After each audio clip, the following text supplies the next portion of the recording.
to talk to, which means that we can then give them, because we were running around, weren't we, this morning? There were so many hands up, we had no idea to. Hang on.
Ladies and gentlemen, please take your seats. The performance will start in 2.5 minutes.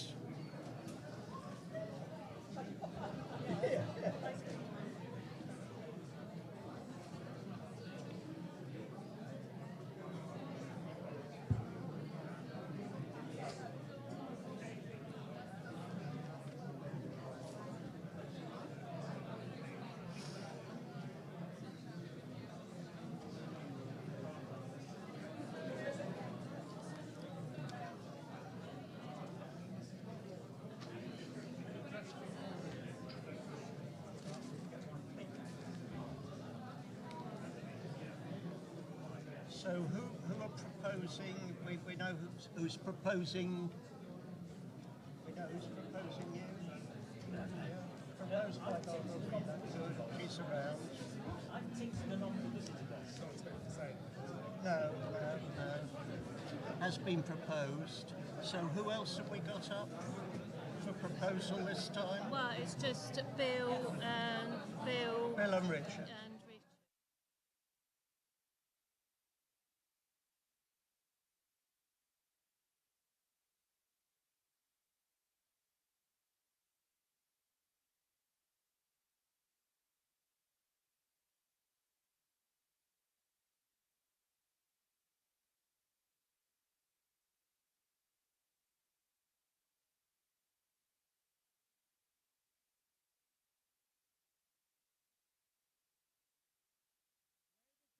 Gentlemen, 1 minute, please. Trying to. Nearly shouting myself hoarse. I'm half eating the thing. Is this working? It is working. Well, indeed. Or a bell. We need a bell. We need a bell. Right. Thank you, Angela.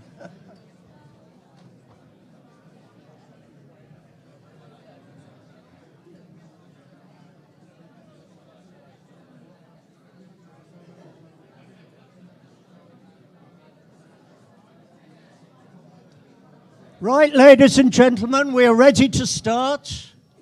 Please sit down, take your places, put the fruit away.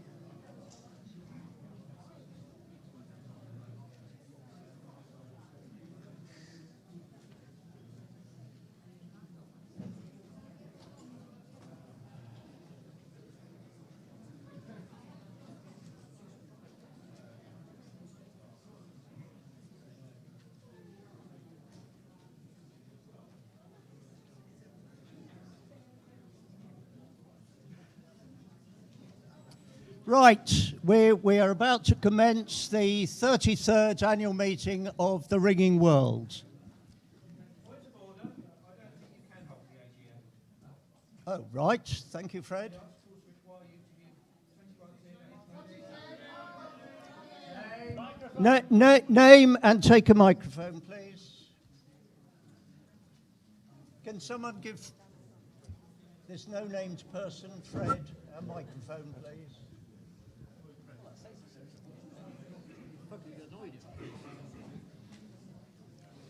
Can you answer this question? Can Mary help us with that? I think what it would be. Is this on? Yes. Thank you. Point of order, Mr. Chairman. Fred Bone, Essex Association. I don't think you can hold the AGM. You are required to give 21 clear days' notice, and you didn't do so. How many days' notice do you think we gave, Fred? The notice of the AGM was dated Sunday the 6th, Sunday the 8th, and it should have been sent out on Friday the 6th. The articles are quite clear. Thank you, Fred. An earlier notification might have been handy. What I will therefore do, and Fred, you will have to tell me if you think this is legitimate, to ask the current people who've signed on for this meeting whether they would be prepared for it to be held in flagrant disregard of the 2 days of extra notice. The articles provide that you need the agreement of all of the members entitled to attend and vote. So that would include, I imagine, anyone who was a member 3 weeks ago and isn't here today. Right. Well, I propose instead to ask all those present to indicate whether they're happy, despite this breach of our articles, for which I apologise sincerely, to go ahead. Would those indicate in favour, please? Thank you very much. We won't count. Let's just see all those against, please. Well, I think we may not have met the full requirements there, but of all those present and voting, there was a unanimous vote in favour.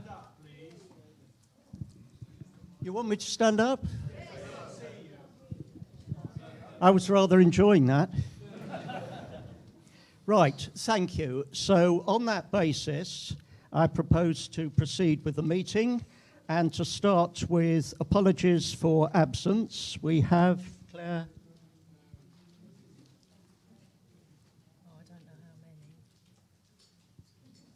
Sorry. I haven't added them up. Oh, right. We have a number of apologies for absence, which have been notified by Mary, and we have, what, 4 additional names, was it, that we've just got? 4 names. Do not Right. wish to vote. Do not wish to Right, vote okay. to speak. And there are 4 people who've indicated that they do not wish to sign up as members. If you want the full list of apologies, I will get them made available at the end. I'm sorry we haven't got them to read out at the moment. Sorry, if you wish me to stand up. I'd like briefly, just since it is the custom here at the Central Council, to introduce people, just to mention the names of the people on the board. Linda Garton, Richard Wallace, Claire Ralston, Richard Smith and Bill Hibbert, and we have our editor over there who attends the board meetings. Right, so you've had the minutes of the 2015 AGM. Does anyone want to raise any points of accuracy? Okay. May we have a vote in favour of adoption of those minutes as a true record, please? Those in favour? Those against? NEMCON. Thank you very much indeed. So moving on, the next thing is to receive the chairman's report, and I propose to deliver my report in 2 stages. First of all, looking back at the previous year, then the finance director will give you his report, his detailed report on the finances for the last financial year, and then I will take a bit of time, with your indulgence, to look to the future of the ringing world. So,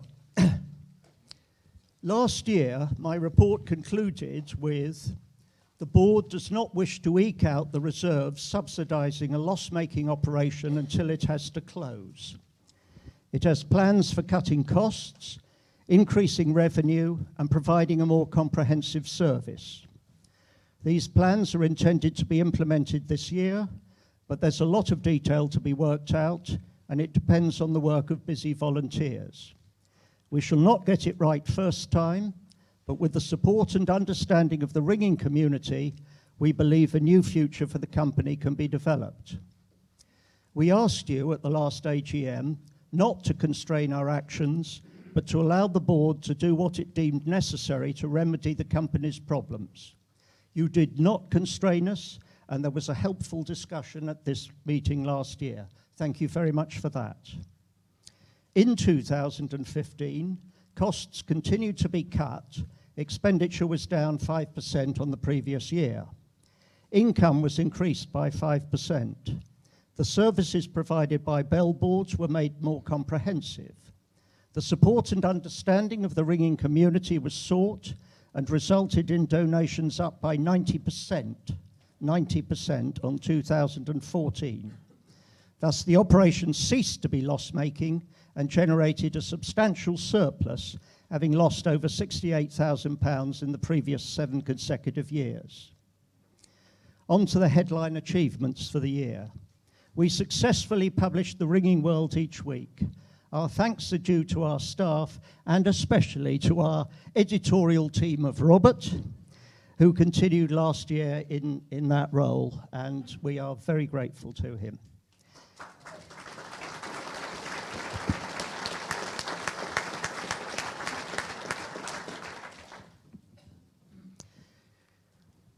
We had a very successful national youth contest in Oxford. Massive thanks to Linda for taking this one on. She didn't know what she was up against. And meeting the challenge of expanding it without reducing the quality of the experience. Bellboard page hits were up 42%. Richard Smith has continued to extend the facilities and ease of use. 85% of performances are now submitted directly to Bellboard. The processing of court appeals has been simplified and considerably automated, reducing the cost and time to produce the printed versions. We generated, as I've said, a financial surplus, and we conducted an extensive survey of ringers. There were downsides. The circulation has continued to decline, and as of this last month, was down to just under 2,700. That's the subscribers. And there's been a further reduction in the advertising revenue. I must admit also that we did not last year make the progress we intended in replacing our antiquated and piecemeal IT system. Bill Hibbert and Fred Bone have done excellent work keeping the system running and dealing with an increasing frequency of failures. The problem in making progress has been that Bill and Fred are very busy and live at some distance from the office. The replacing of our system, including retraining of staff, is a big project. Happily, our improved financial position allows us to offload some of the implementation to a local Andover contractor, and the work is now underway. Having a local contractor involved in the implementation means that they will be familiar with the system and readily able to offer support, rather than our always having to rely on volunteers who may not be available when trouble strikes. An important feature of the new system will be enhancing our ability to manage remote working. In terms of the directors, happily, we've had no changes in the directors since the last AGM, unlike the previous year when we had some considerable turnover. I'm most grateful for the considerable amount of work done by all the directors and the flexible way in which they operate. Also to Chris Mew, your president, who has attended board meetings in his role as president and managed the diary production for us. As I wrote last year, I believe we have a first-class board with a wide range of talents, but unfortunately not as much time to devote to Ringing World as it needs. We need more volunteers, whether or not they wish to become directors. The key requirements being having the time, fitting in with the team, and certain abilities. Facilities and safety management, insurance, advertising, merchandising, marketing, survey analysis, HR, and risk management are all areas where further help is needed. Lacking enough volunteers, these items fall by default mainly to the chairman, who should be concentrating on strategic matters, or they are just not done. So could I appeal again for people, preferably with relevant experience, to volunteer to help in these areas? Perhaps the perception that the Ringing World did not have much of a future may have deterred potential volunteers, but that is no longer the case. We had a number of volunteers as a result of the appeal at the last AGM. It was possible to engage with some of them, but I'm very averse to taking on people without being clear that there is a practicable and well-defined task to do that is within their capabilities. Hence, we have not engaged with all the volunteers, and to those with whom we haven't engaged, I apologise. Now I hand over to our financial director to go through the detail of the accounts.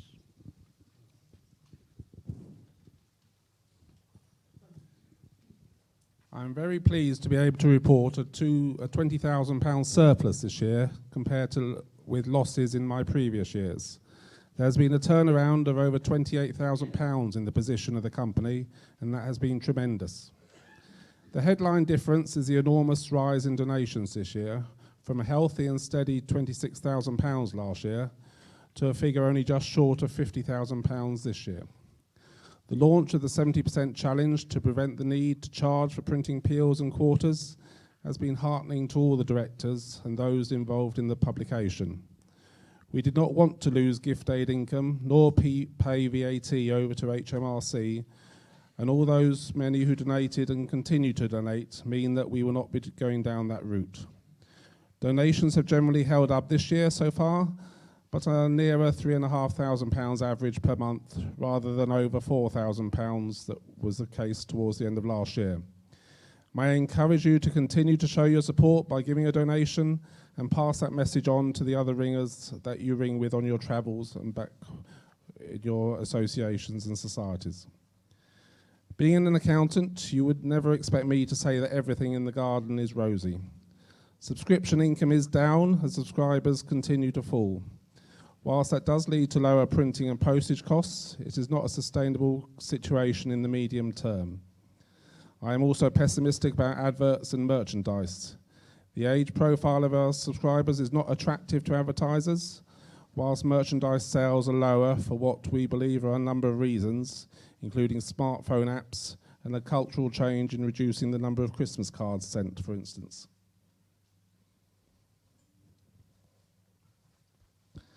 Savings have also been made in salaries as the reorganisation of the office have been fully implemented. We are also contemplating what we should do when our lease finishes in 2019, and we're starting to make a provision because it is a full repairing lease. All our IT strategy is designed to allow off-site working to happen quite easily. The survey was a major undertaking at the end of the year. It cost £1,261 in total, which was the professional survey monkey fee and postal returns. We possibly made it too easy to return responses by post, as there were more than 1,300, which two of us then had to manually input into the system. However, the statistics and views generated have proved very interesting. Turning to the new year, the budget for 2016 shows a smaller surplus, but still a surplus. Nothing has happened in the first 4 months of the year to show we are off track at the moment. In fact, subscription cancellations have been a bit lower than the long-term trend. I don't know if you want any questions now, or if there's any questions, I can try and answer any. You've all had the detailed accounts. Does anyone want to raise any points in relation to them? Okay, in that case, we'll go on to the future of the ringing world. And I've made the assumption, possibly rash, that you've read the extensive chairman's report accompanying the accounts in the AGM papers. The survey has provided a lot of information on which to base our decisions about the future. Key points being, the age profile of Ringing World subscribers is higher than that of the non-subscribing respondents, with 53% of subscribers over 65 and another 35% between 50 and 64. Old age and its effects are still the most quoted reasons for non-renewal of subscriptions. Subscribers strongly prefer continuation of the weekly version, with fortnightly their second preference, often conditioned with remarks such as, if it is necessary to secure the future of the ringing world, then go fortnightly. There would be some considerable savings in postage if we did that. On a weighted basis, fortnightly comes out as the overall preference, and 95% of our subscribers say they would continue to subscribe to a fortnightly version. Interestingly for us, non-subscribers would prefer a monthly version. Online does not get much support. On a weighted basis, people having been given 6 options to rate in order of preference, the preferred solution to funding the ringing world was to publish less frequently, followed by encouraging performance donations and charging for printing performances. Becoming a society membership benefit, a big subscriptions increase, and a big fundraising campaign were less favoured. There were many suggestions that the content of the paper needed to be improved. In the responses, there were many messages of support and appreciation, encouraging us to find a way to continue publishing The Ringing World. The board takes the survey results and comments and the big improvement in donations as a mandate to stabilise and continue the paper on a weekly basis for as long as feasible and to invest in its future.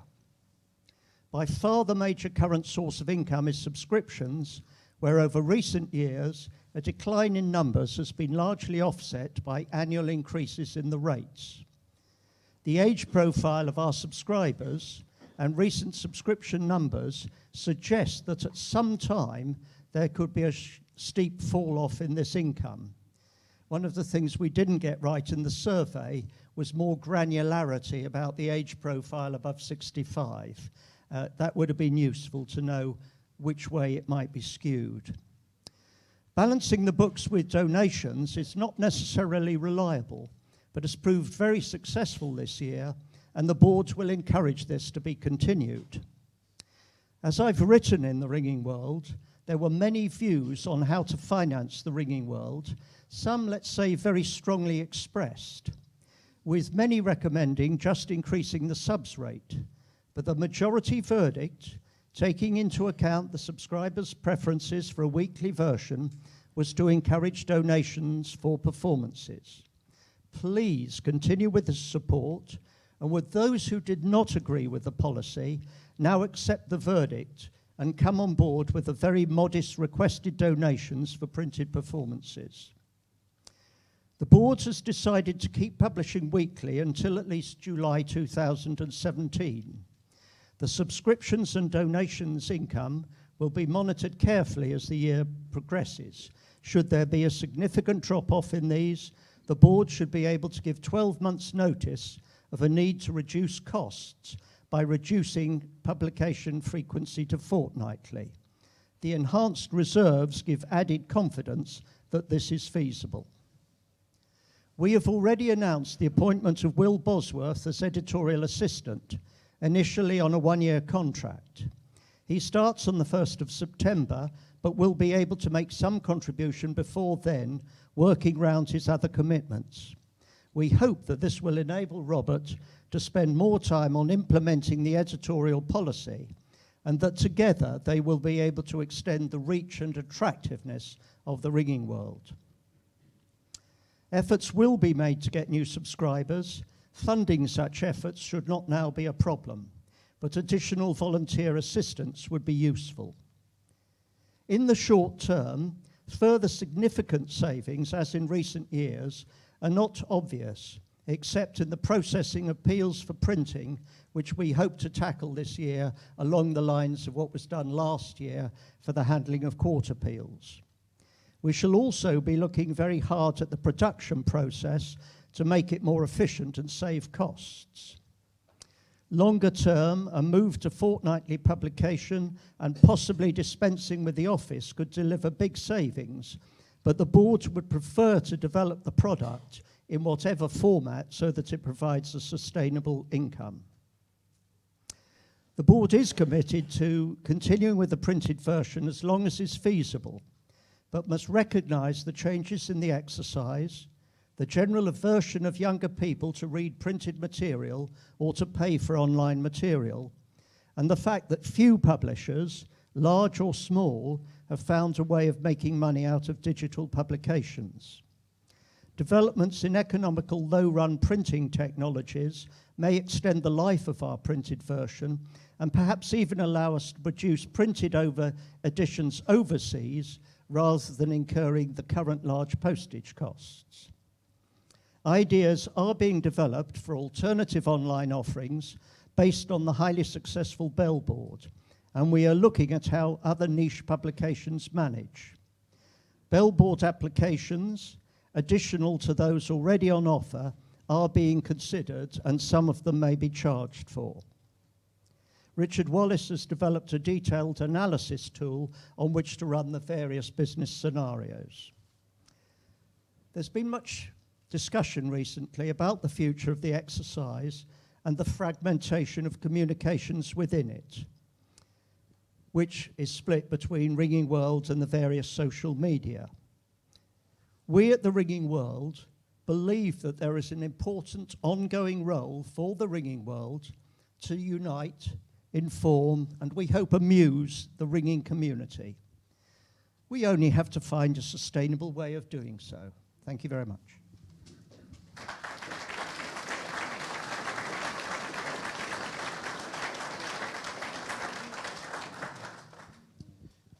Right, should anyone wish to make any comments at this stage, you're welcome to do so. Over there, microphone please.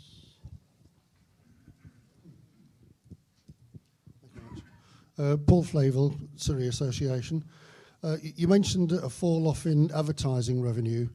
Was that reflected by the reducing in circulation, or do you think that the journal is not as attractive to advertisers as it should be or could be?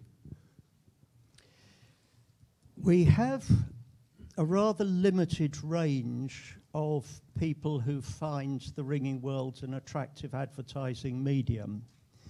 And my predecessor, Nigel Herriot, in the chair, spent some time trying to appeal to a wider audience. For some strange reason, it was thought that ringers and beer might be a sort of conjunction that would work to our commercial advantage. It certainly works one way, doesn't it? But has had very little success. And Richard touched on the fact that perhaps we're not a very attractive audience for people to aim at. You've heard the age statistics, and there have been efforts. I'm not saying there shouldn't be more efforts to expand our range, and we are extremely grateful to the big firms in the industry who do advertise with us. But unfortunately, they have felt, once the sponsorship came to an end the year before last, less able to provide the previous funds. Any others? Any others? Down there, Ernie. Hello, Ernie Dilley-Runciman, Lancashire Association. You mentioned the number of subscribers dropping down. Was it down to 2,700? Yes. I assume that most people in this room are members of the Ringing World and hence support the Ringing World. Do you have any figures for how many members of the Ringing World are actually subscribers? And if you don't, maybe we could have a show of hands to see how many do subscribe.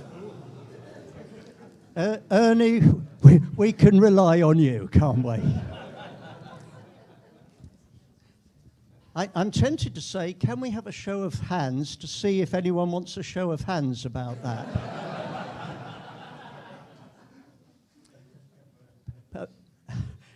Perhaps, would people like to vote, or should we just leave it?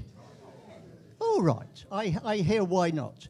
Those people here who are subscribers to the Ringing World. Right, and those who aren't? Thank you, Ernie. An interesting exercise. Any other comments? Right. So we now move to proposal. Oh, sorry. Further comments. Veronica Downing, Suffolk Guild. A publication that only has 2,700 subscribers. If I wanted to advertise products, I would not be investing in such a small circulation.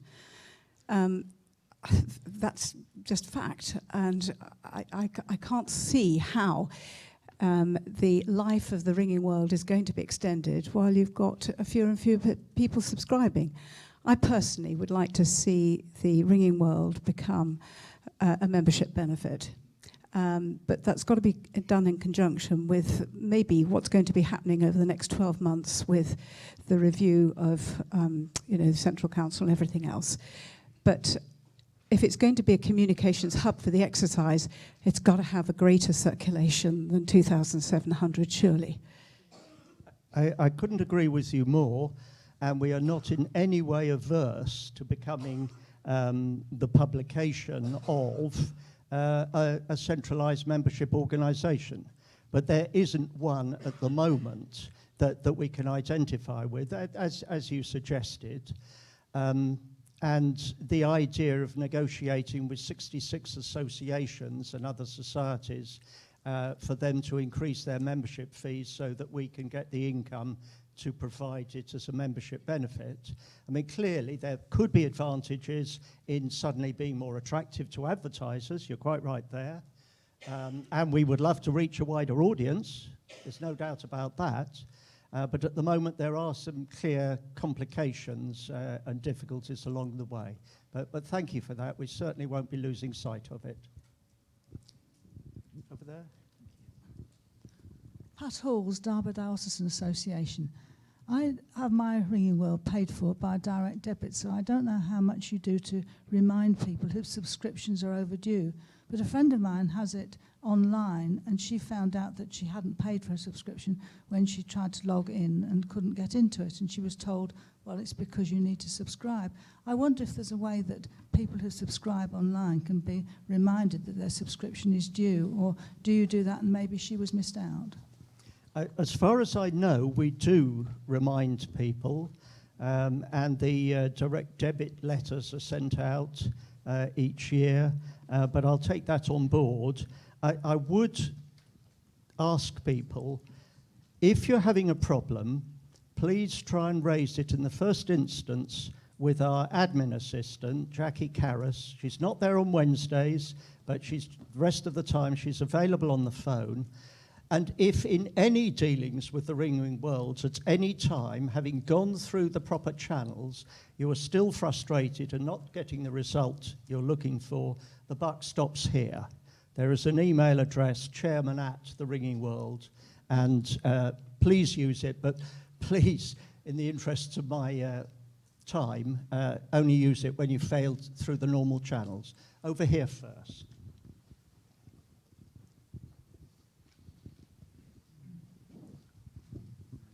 Thank you, Fred Bowen, Essex Association. Another suggestion which has been raised in the past and tried is that if we could get rather more tower subscriptions, it might do wonders for the circulation. Can you, I mean, I know that you do ask people when they subscribe whether this is a subscription personal or a tower subscription. Do you have figures at the moment for, out of the 2,700 or whatever it is, how many of those are tower subscriptions at the moment? Fred, I'm sorry I have not. It's a good point.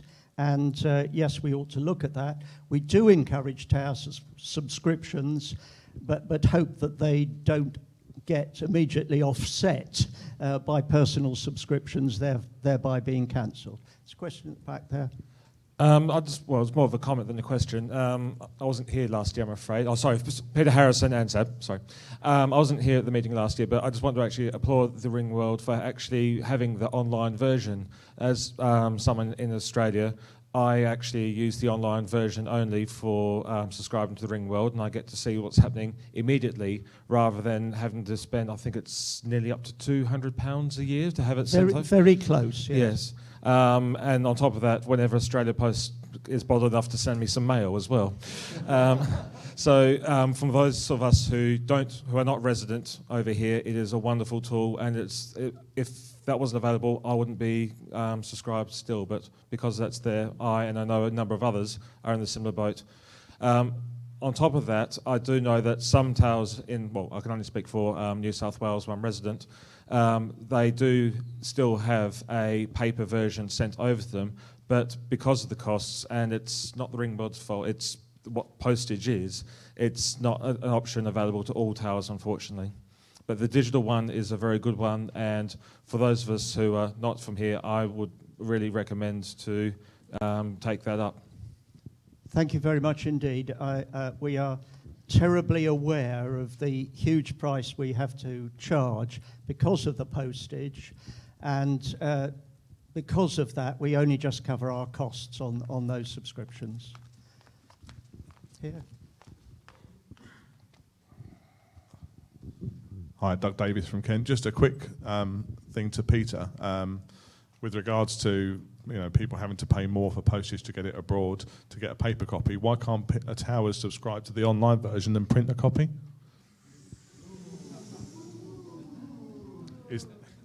At the back there, I think we're getting some international interest, perhaps. David Smith, also ANZAP. Yes, can I follow up on the tower comment? Firstly, yes, the most recent one, a number of towers that I ring out do that. They get an online version and then share it with permission, I believe, amongst the members.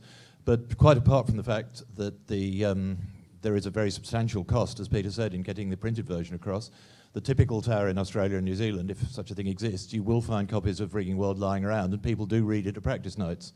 The towers I've rung out in the UK, by and large, I haven't noticed them there, and I think having tower copies is both good for subscriptions and also just getting the word out that Central Council or Ringing World exists. They do get read at practice notes. Thank you very much. Over there. Yeah, Robert Brown, Devon Association. Bit of a harbinger of doom. What is the figure that you would get down to where you would say that the Ringing World is no longer viable in terms of subscriptions? I can't quote you a figure. I did touch on the fact that we are looking at modern technologies for printing which actually are viable on relatively low runs. It's part of what we're going to be looking at this year. We don't want to be looking at that particularly. We think we're getting fairly good results, costs from our current printers, but we are looking at alternatives. And so long as there's a demand for the Ringing World, we'll try and find a sustainable way of producing it. Any others? We'll have to call this section to a halt, I think, at about there. Thank you for your comments and support. The Finance Director needs to propose acceptance of the accounts. Yes, just so we do this right, I'd just like to propose acceptance of the accounts. And I think there's someone to second. Yeah, I'll second that. And Richard Smith seconds that. Those in favour? Thank you very much. Those against? Thank you very much. Next thing is the appointment of directors. And we have two of our directors have to resign in rotation and have been duly proposed. We don't need the proposers to speak to that. You should have a voting slip on your seat, and it's William, otherwise known as Bill Hibbert, and Richard Wallace, our Finance Director. So if I could ask you to fill in your voting forms and for the tellers to collect them up. Thank you very much.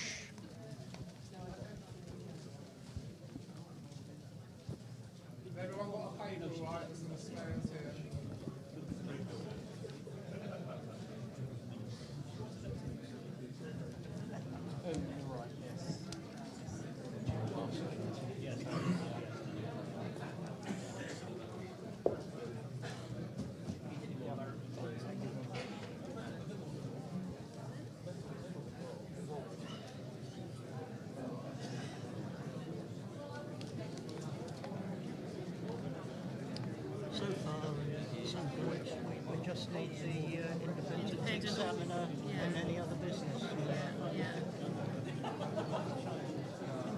Right, ladies and gentlemen, if you just make sure that you voted, passed your voting slips along. That all going along. Next bit of formal business is that I wish to propose that Don Valida continue as our independent examiners. And I would like to second that. Thank you very much. Spontaneous seconding by Bill there. Thanks for remembering, Bill. Those in favour? Those against? Thank you very much indeed. I think that brings us now to any other business that anyone would like to raise. I should mention at this stage, no pressure, but Mary Bone has got us on a tight time scale and even wants us to beat that. So any other business? There's got to be one. No, look, I'll never beat your Mrs.'s time scale. You stand up and speak, Bill. This is ringing world business. I've just put into bed the Mew. I've forgotten. Chris Mew, Coventry Diocesan Guild. This is ringing world business. I'm just putting together the final drafting of the diary. Putting together the final drafting of the diary. I've had most responses for contact details.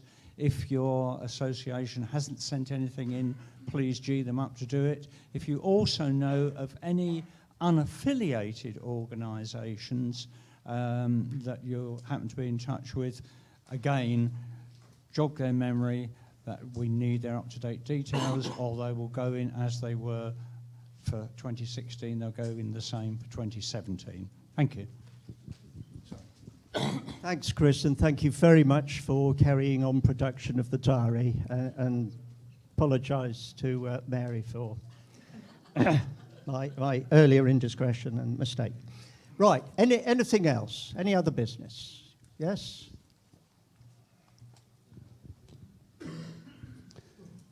Michael Church, Winchester and Portsmouth Diocesan Guild. Mr. Chairman, you were very kind and courteous in sending to me the accounts package and other paperwork earlier than they were put on the web. And when I replied to you, I said that I thought that you would come into this AGM with far less apprehension than some of your predecessors over the past few years. Well done on your leadership. And without sounding patronising, I take my hat off to you for achieving what you have done and in turning around the finances in such a short space of time.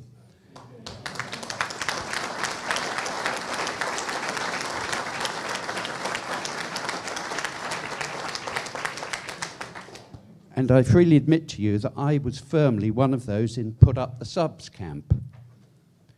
As you know, I'm a former finance director and chairman of the Ringing World, and I firmly believe that people don't criticise success, which is why I think when we were running the paper some years ago, the finances were fine and we had pretty easy AGMs.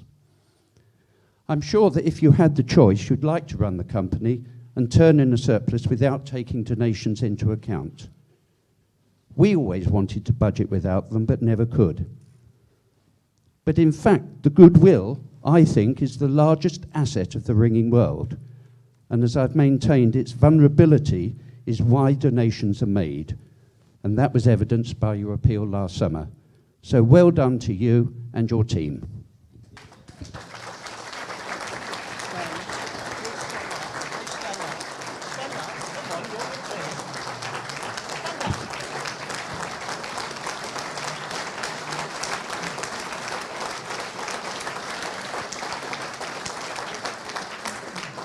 Thank you very much indeed. Thank you, Michael, for your kind words, and thank you again to this very helpful, hard-working, able team of directors. That concludes the business. We will be announcing the voting later, possibly after coffee, unless Tony is lurking at the back with a mic. I was just going to say that coffee will be available in just a moment at the back on both sides. Okay, and after the coffee, we'll announce the results of the voting. Thank you very much. Yes, the tea and coffee is just arriving. Can we ask you to be back ready to resume the council meeting in 20 minutes' time? That's 10 to 3.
Ladies and gentlemen, if you could assume your seats again quite quickly, please.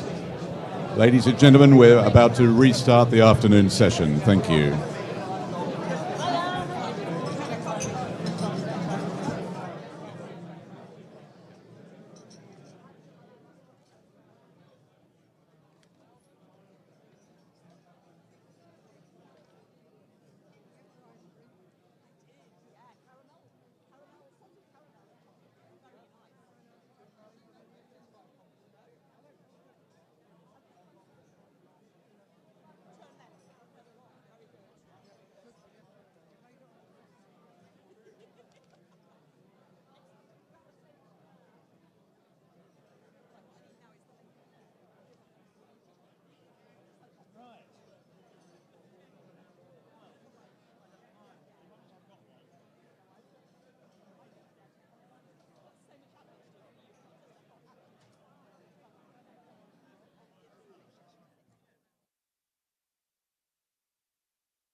Ladies and gentlemen, could you please take your seats?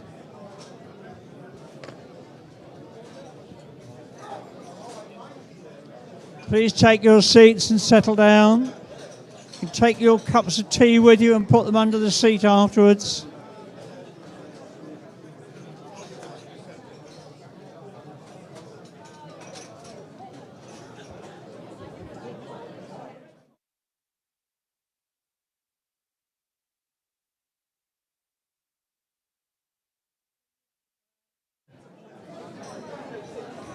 Can you settle down, please? The chairman of the Ringing World has a further announcement. Thank you, Chris. In the matter of the vote for the post of Ringing World Director, I have bad news for Bill and Richard. You've both been re-elected substantially, there being 150 votes cast in favour of each of them, a total of 3 abstentions and 1 against. So shoulders back to the wheel, chaps.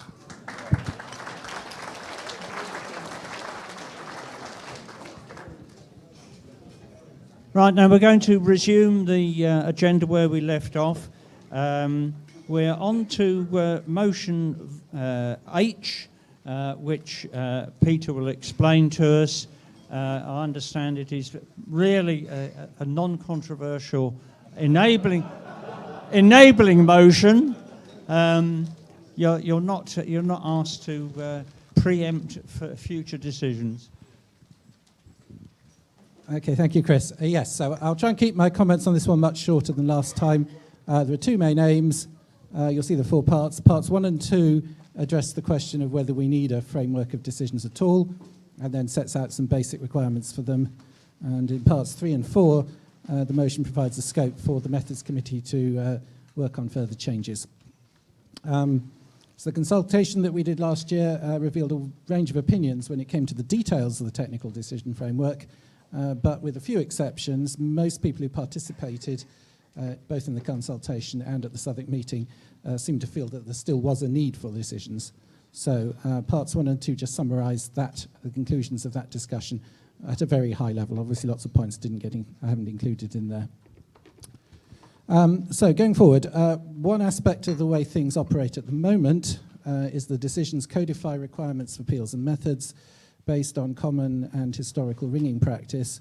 Bands are always free to ring things that don't comply with them, and we generally then react by changing the decisions to accommodate what's been rung.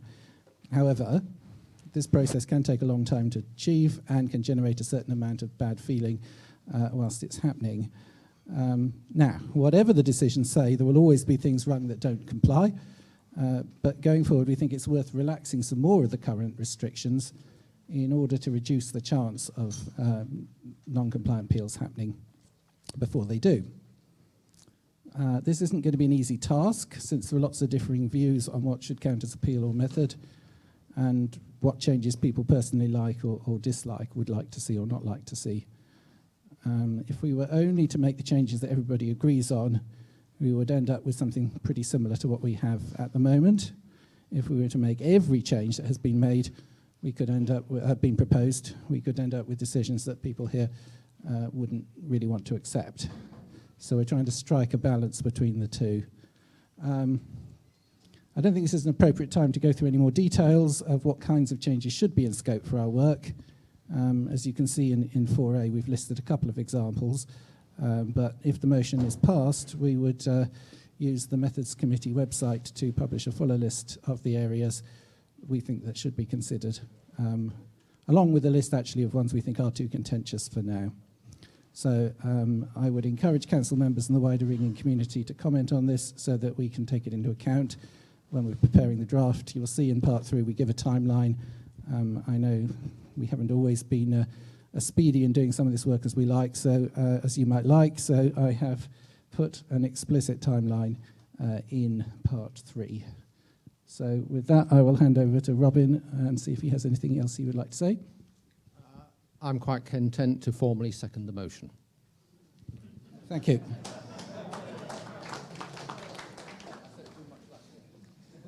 Okay, so I'm actually proposing the motion as well. I didn't actually say that, but I am. Okay. Are there any comments? Yes.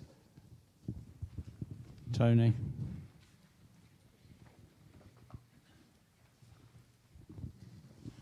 This is Tony Furnival, North American Guild. This is the only motion on which I have received substantial direction from my guild, so I'm pleased to be able to modify my instructions to a thank you for the first one. And for the second one, as urgently and sincerely and whatever the adjectives and adverbs are as possible, urge you to conduct this consultation in as transparent and public a manner as possible, including, possibly, the use of ringing theory rather than whatever private things you have as a methods committee. There are lots of people who cannot attend meetings over here on a regular basis. They want to participate, and they don't want to be antagonistic, but they get very unhappy when the results are presented on short notice with little time for digestion and no opportunity to contribute earlier. So that's the thing. Thank you for what you've done in motion G, and urge transparency upon you. Thank you. Thank you, Tony. Any other comments? Yes. Over there. Yeah. John Harrison, Oxford Diocesan Guild. Item 4D. Firstly, I should say I applaud the fact that your general approach. I just have one concern with that particular item.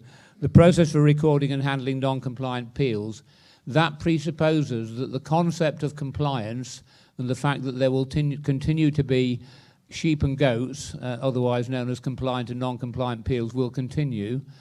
As you know, alternative ways of tackling this problem have been considered, and I hope that under this you will broaden your approach and possibly considering alternative solutions to the compliance problem. Any other points? Do you wish to reply to that, Peter? Okay, so to Tony's point, yes, the point is well made, and we are aware of it, and we will aim to do better. And I did set a timeline as well, so that there should be plenty of opportunity for further review, comment, and inclusion prior to next meeting. On John's point, when I said non-compliant, we meant what you referred to as the compliance problem. So that was the reason for putting it in scope. Okay. Thank you, Peter. Are there any other points? In which case, we'll put the motion to the floor. Those in favour of the motion? Are any against? That's carried. Thank you.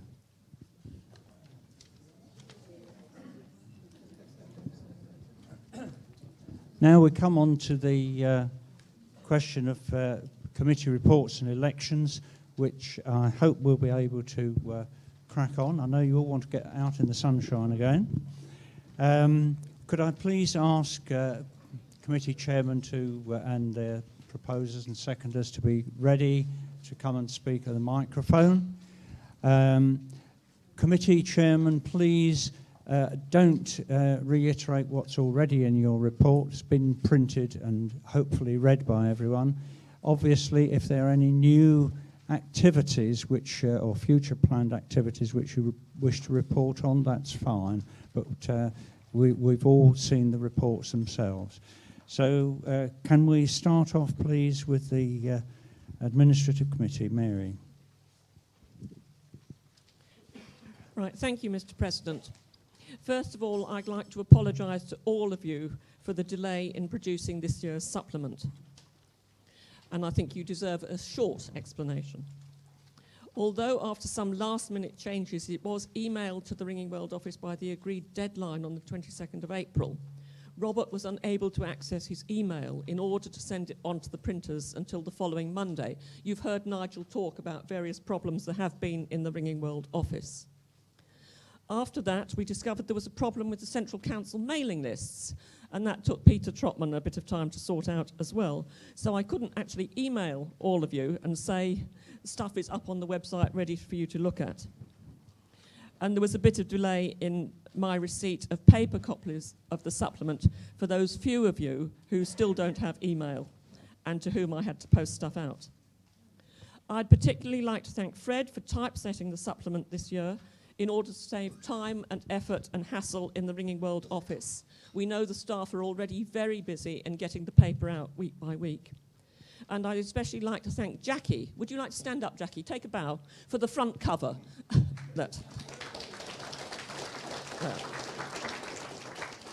Because Jackie turned around our request for a slightly different size in a slightly different definition very, very quickly, and we're very grateful to her. Right. I think we've included in the report this year the guidance to committees on expenses. The only really significant change on that from the previous version is that we've introduced a deadline for submitting committee expenses so that they can be included in the current year's expenditure. I'd like to draw your attention to the forthcoming meeting with Historic England, as they're now called, and the Church Buildings Council in July. Please contact myself or David Kirkcaldy as soon as possible about any matter which might be raised at the meeting. And may I conclude by thanking you all for continuing to support electronic distribution of papers, which is for the vast majority of you. Let us know if you change your email address. Although it might appear that we're psychic, this isn't actually the case. So if you change your email address, let us know so that we can have it changed on the All Members Central Council list, and then you'll continue to get the messages. But electronic distribution saves several £100s a year, and we're very grateful to you all for that. Thank you. I formally propose adoption of the report. Christopher Omani and Zab, I've been asked to second the motion, but in doing so, Mary's asked me just to allude to one of the paragraphs in the report. You see it there, page 472 in your supplement, in the section entitled Reform of the Council and of the Administrative Committee. And one of the items there talks about the organisation of the weekend, the Central Council meeting weekend from 2018 and beyond. So, Carol, do you mind just bringing up that slide? So just very, very quickly, just to say where we're at. It should already be open, that's great. So as you know, and can you make it, that'll do, that's all right, okay. Can you see that? No. All right, can you do it? How about that? Is that all right? Okay, so we know this stuff already. Council has been given a mandate to reform, and the terms of reference of that reform include such things as committee structures, representation, affiliation fees, communication, finance, services, and the annual meeting. So in terms of that, we were asked to look at timing, format, and organisation. You might recall those who were in Hull last year. A motion was put looking at reform of both format and timing. That motion failed, but only just. So the timing stays the same. It's still the late May bank holiday weekend, but we do anticipate that motion will come back for a further vote probably next year. So watch this space. Next slide, please. Now, we don't actually have an invitation from a host association for 2018. So admin committee will be sort of leading on the organisation of the 2018 meeting, and a small task force has been looking at potential venues. Next slide, please. So one of those shortlisted venues is at Lancaster University. They've submitted a quotation for an all-inclusive event, so which includes... I beg your pardon, I'm sorry. An all-inclusive event, so meeting and accommodation and meals for... Sorry? Oh, Lancaster University, I beg your pardon. Lancaster. So we are considering that quotation. And in terms of format, to make sure these key things, A, the formal elements are reduced to take less time, so that we can include a variety of workshops, breakout sessions, whatever, inclusive of all ringers, so that we are seen to be, and actually be, more accessible, offering practical services to ringers. Next slide. So we're doing this in partnership. Obviously, Admin Committee can't do it on its own. We've been in discussion with Lancashire Association of Change Ringers. They are open to the idea. So this is just early notification, and more information will be forthcoming. So sorry to Shanghai the discussion, but with that, I second the Administrative Committee report. Thank you, Christopher. Have you any questions for Mary or Christopher? Ernie. Ernie Delevensman, Lancashire Association. I get the impression the next 2 years might be a bit confusing for us. A couple of weeks ago, we got an email, very nice email from Christopher about this. Came as a bit of a surprise to us, but when we all calmed down and thought about it, yes, we would be absolutely delighted to welcome the Central Council to the Lancashire area, and we will do our best to make it a successful meeting. Thank you. Any other comments? Chris, if I could just say, this does not preclude anybody who would like to invite for 2019, 2020 or beyond. Mr. President, other members, could I just add that we have had an invitation. I know that ideally this should come later in the agenda, but some of you might have left by then. But we have had an invitation from the Irish Association for 2023.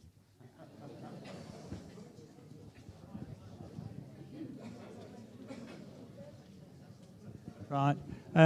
If there are no other points, can I ask your approval to the adoption of the Administrative Committee report?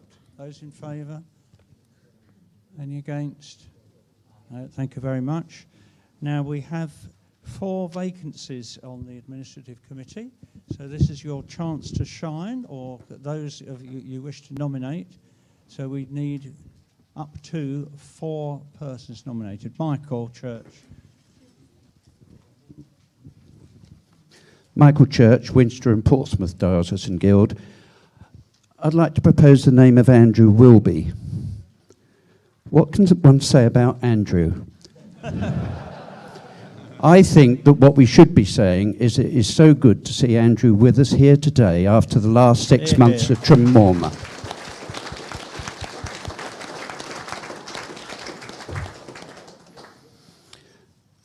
The list of involvement with Andrew with the council is almost endless. Ringing World Director, PR Committee, founder of the Tower Stewardship Committee, Ringing Centres Committee, currently on the Ringing Trends Committee, Central Council Meeting Working Party, Admin Committee, which is why I'm proposing him again, and runs as Chairman and Chief Executive Taylor's Bell Foundry. But apart from that, Andrew's contributions to debate in Admin Committee, as well as here, are immense. He is an extremely fine ringer, one of the finest we've had on the council over the years, and it gives me much pleasure in proposing Andrew to be re-elected to the Admin Committee. Thank you. Thank you, Christopher. You beat me to it. Okay. Any further nominations? We have another 3 possible vacancies. Come on, you must all be itching to get into the arena. Obviously not. Just because any of you are new members doesn't preclude your being nominated for the Administrative Committee.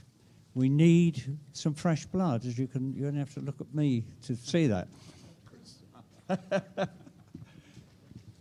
No more nominations. Yes, one down here, yes.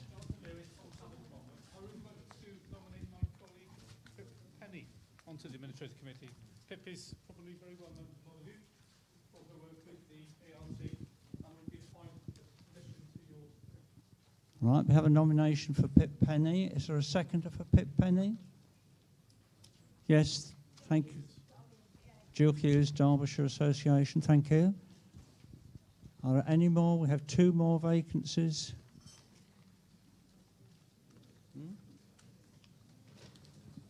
No?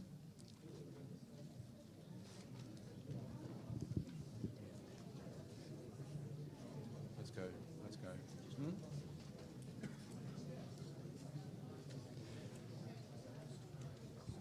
Ernie, yes, Ernie Runciman.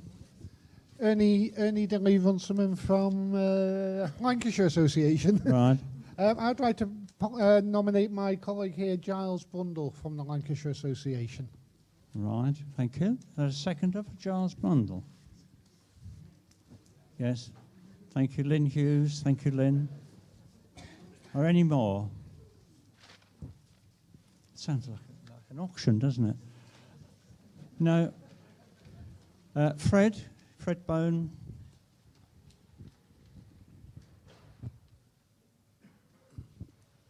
Fred Bone, Essex Association. I haven't spoken to him, but I wonder whether Clyde Whittaker would be prepared to stand. Clyde Whittaker. Yeah. Yes.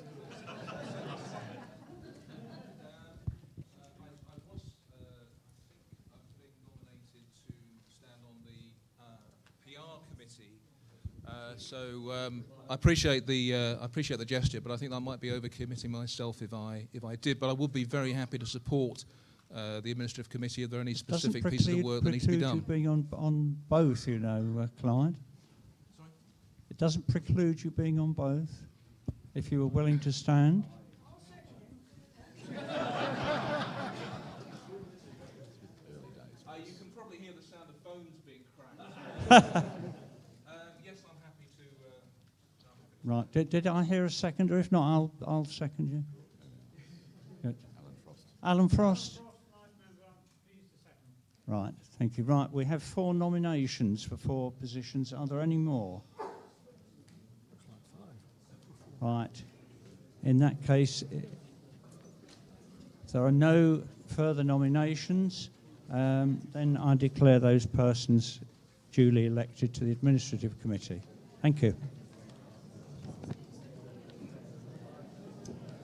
Peel records. Yes, Richard, thank you.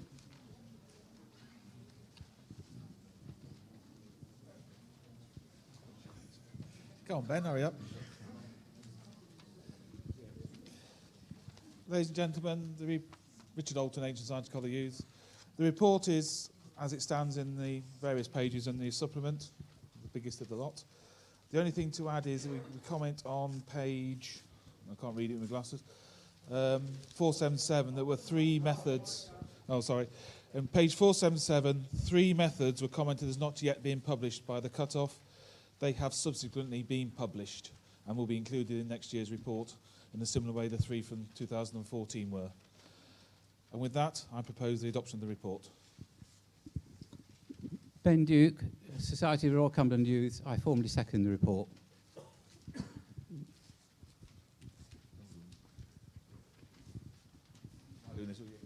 John? John Harrison, Oxford Diocesan Guild.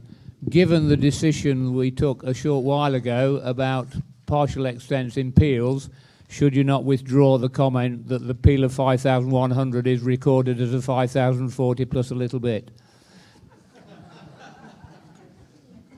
I'll answer the question at the end. Tony? 2 things. On the analysis of peels by method and change on year, under the triples and major section, the last 3 columns have slipped to the left, the 2, 3 and -1. And could I also say, in response to John Harrison, that the report is a mere statement of the fact that that peel was non-compliant at the time when it was rung, and it was still non-compliant at the time that it was run. And that's not a judgmental statement. Thank you. Thank you. Any more comments or questions? Is it your wish that the report of the Peel Records Committee is adopted? Any against? Thank you very much. Now, there are 3 vacancies on the committee. Andrew Barnsdale have both resigned and subsequently deceased. Alison Britiff is not seeking re-election, and Derek Simpson retires. And we have 3 vacancies. Nominations? Ben? Ben Duke, Society of Royal Cumberland Youth. I'd like to nominate Derek Simpson. I'm sure he's very well known to most of you, and he'd like to continue his role on this committee. Do we have a seconder for Derek Simpson? Yeah, Alan Regan. Thank you. Any more nominations? Derek? I'd like to nominate...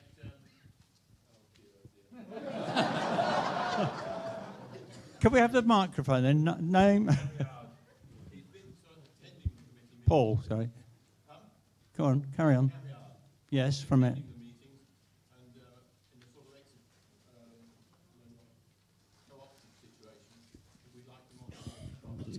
Right. So Paul Camiard was a co-opted member. It's now proposed that he becomes a full member. Is there a seconder for that proposal? I'd like to formally second that. Ben, thank you. Sorry. Chris, Richard. just to clarify, Paul was not a co-opted member. He expressed an interest and he just joined us in our meetings. Right, And has okay. now decided he'd Thank like you. to take it on. Just to be clarifying exact. Thank you, Richard. Are there any other nominations? We have one more vacancy. Obviously. Right. Well, we have two nominations for the 3 vacancies. There being no other proposals, then I declare that those persons are elected to the Peel Records Committee. Public Relations, Kate. Thank you. Kate Flavel, Surrey Association. I have just a very little to add to the report that's been published. I'm very pleased that I've had such great cooperation with the people at Heritage Open Days who are intending to produce excellent publicity for ringing over their Heritage Open Day weekend in September. Please do get your tower to sign up to the 500 towers recorded as open. There's a flyer was passed around first thing this morning on your chair. And just to clarify, Heritage Open Days only applies in England, but they are working with the people in Wales who I believe have a sort of 4 weekends in a row in September where they do something similar to try and get ringing signed up in Wales as well. But obviously anybody, anywhere where there are heritage events, go for it, open your towers and get lots of people to come and see what ringing's all about. And please do complete the survey form that's on your desk, on your chair, a pink form. This is a survey that the BBC are doing. It's not my survey. I didn't write the questions. I tried to make sure that you might be able to answer them. But I wasn't allowed to change anything other than that.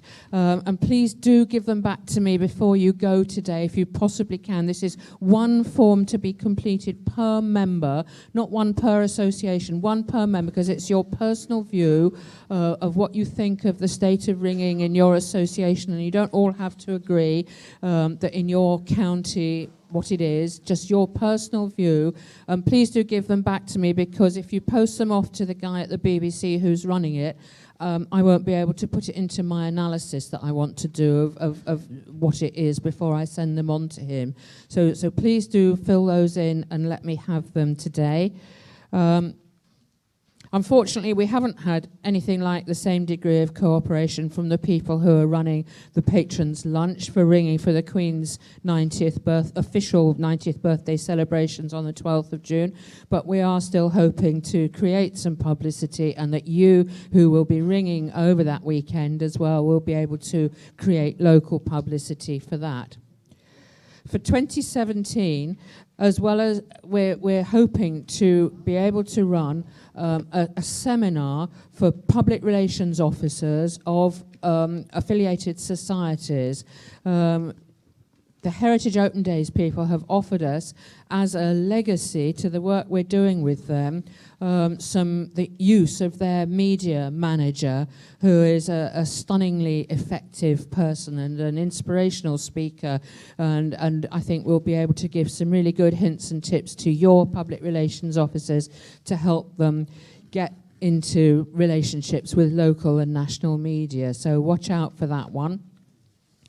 As well as that, in 2017, we're also intending to focus in a less intensive way, but to a certain extent, on ringing for St George's Day, because that's obviously something that ringers like doing, and we're going to try and help increase the publicity for that next year as a key event.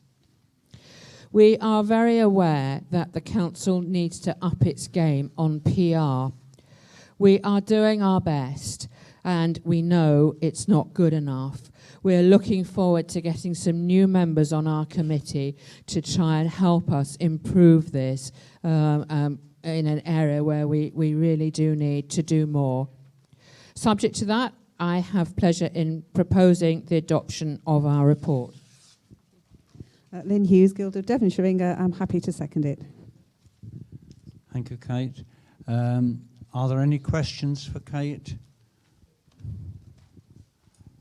Yes, over here.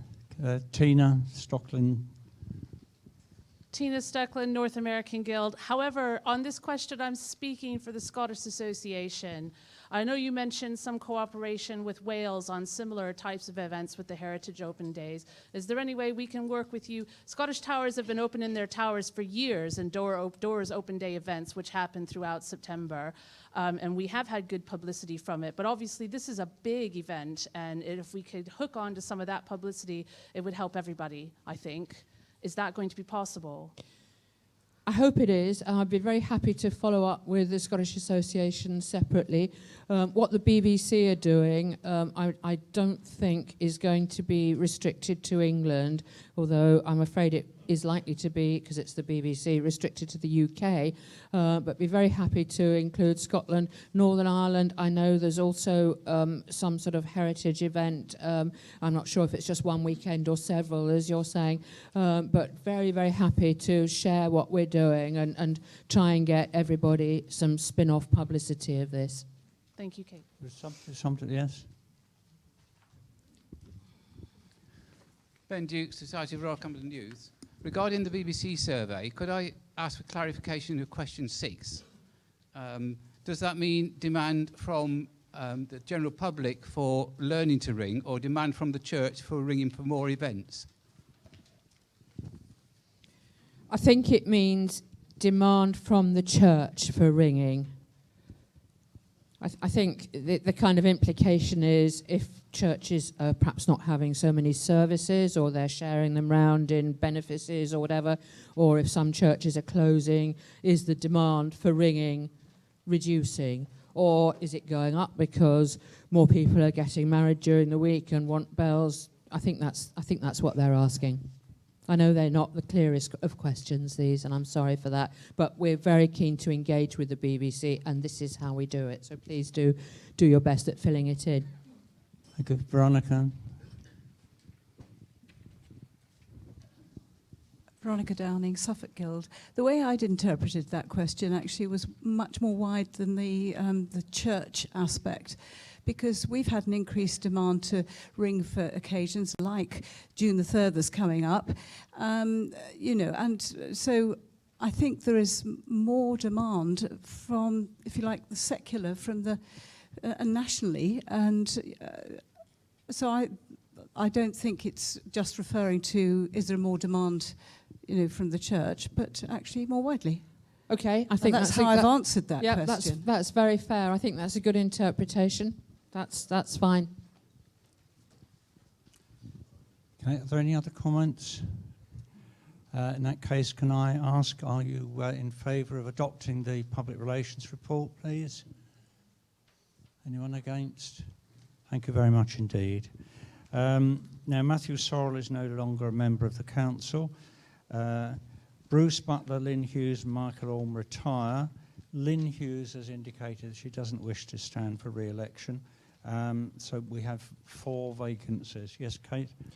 Yes, Kate Flavel, sorry. I would like to propose Bruce Butler to the Public Relations Committee. Bruce looks after the Overseas Liaison. You'll have seen the Overseas Liaison report as a big part of our annual report this year. Our Overseas Liaison and our overseas societies who are in membership, in affiliation with the Council, are very important to us. Bruce looks after them. Here's also Lynn Hughes, who seconded the adoption of our report, has been the secretary of this committee for a little while. So losing her, sadly, we also lose our secretary, and Bruce Butler has offered to take over as secretary to the committee. So that I would like to propose him, please. So is there a seconder for Bruce Butler? Thank you, Paul. Further nominations? Yep. Nick Elks, Peterborough Guild. I'd like to nominate Caroline Stockman. Caroline's a former professional musician, has since been working in business with some national and international charities. She only learnt to ring very recently. This is her first year on the council, but she's got a lot of drive and determination, and we would like her on the PR committee. Thank you. Is there a seconder for Caroline? Sorry, Kate. Yes, thank you. Are there further nominations? Yes, Giles. Yes, I'd like to. Is this thing working? Good. Right, I'd like to nominate Mike Orme of the Chester Diocesan Guild. He's an existing member of the PR committee. He's our main contact with the BBC and I think does monumental work the whole time, keeping bells on. Is it not on? Is this close enough? I'm talking about, I think he's the Great Orme, isn't he, of Chester Diocesan Guild. Mike is our main contact with the BBC. He keeps bells on Sunday running. I'm told by those who heard it that did they build all of Sunday morning's programming on Radio 4 around him, or did he appear briefly on the Sunday programme? One or the other. Do we have a seconder for Mike Orme? Thank you, Peter Wilkinson. Thank you.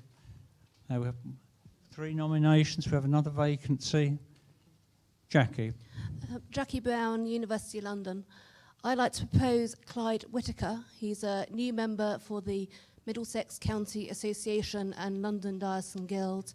He has broadcast experience gained in the voluntary sector with City Beat Radio and as a past chairman of Epsom Hospital Radio.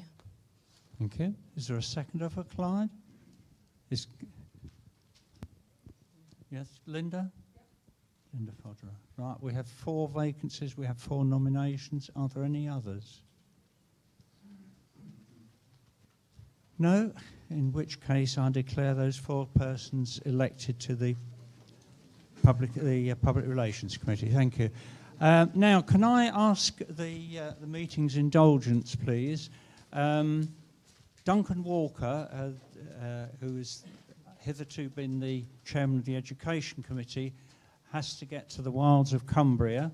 Are you willing that we take the Education Committee report out of order? That's item M. Are you happy that we take that item now? Thank you very much. Right. Yes. Okay.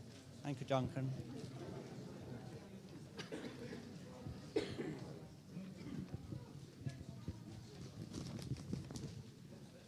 So Duncan Walker, can everybody hear me at the back? Great. Carlisle Diocesan Guild. Thank you. So I'd briefly like to say a few words to this report and then propose it. Nothing on the report itself, but just a couple of thoughts looking forward on the activities of the committee in the future. I'm very encouraged by the discussions and decisions even of the council so far, particularly in relation to the intention of having the council much better reaching out to grassroots ringers and teachers of ringing. So I think that will provide quite a good and necessary fillip for the work of this committee, and I'm very pleased to see that. On similar lines, I'm also encouraged by what I've seen and what I know you'll hear more about in relation to the work of the IT committee to take us a step forward in terms of the council website. That's certainly something that this committee also would like to see it develop, and I think I'd really like to say thank you for that on behalf of the committee. Also, just to take forward one point in the report itself, you may have seen the committee's been doing some succession planning in the role of the chair, and I'm pleased to let you know that that's now in place in that Tim Hines from the North Staffs Association has stepped forward to take the lead on the committee. I'd just like to ask you to bear that in mind when it comes to the proposals and, if necessary, elections there. So I'd like to recommend Tim to you from that point of view. And also, in being the outgoing chair, I'd just like to thank everybody on the committee who's taken a part during my time in the chair, those who've held the offices of secretary and treasurer, all those on the committee who've done work, and even several outside the committee who've done work for the committee. So with that, I'd just like to propose adoption of the report. Lucy Hopkins Till, Oxford Diocesan Guild. I'm happy to second that proposition. Thank you. And I think we'll take the opportunity, Duncan, to thank you for your work on the Education Committee and over the years. Thank you very much.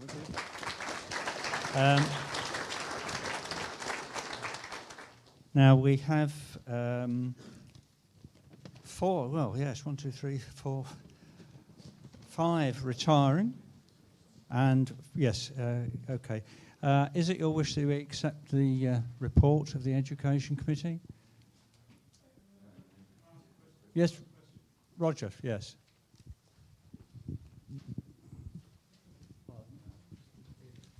This is just a question for the committee. Roger Booth, additional member. I notice in your report that you say that you work closely with ART, and then at the bottom of your report you say that the committee has plans to put together a new teaching manual in book form.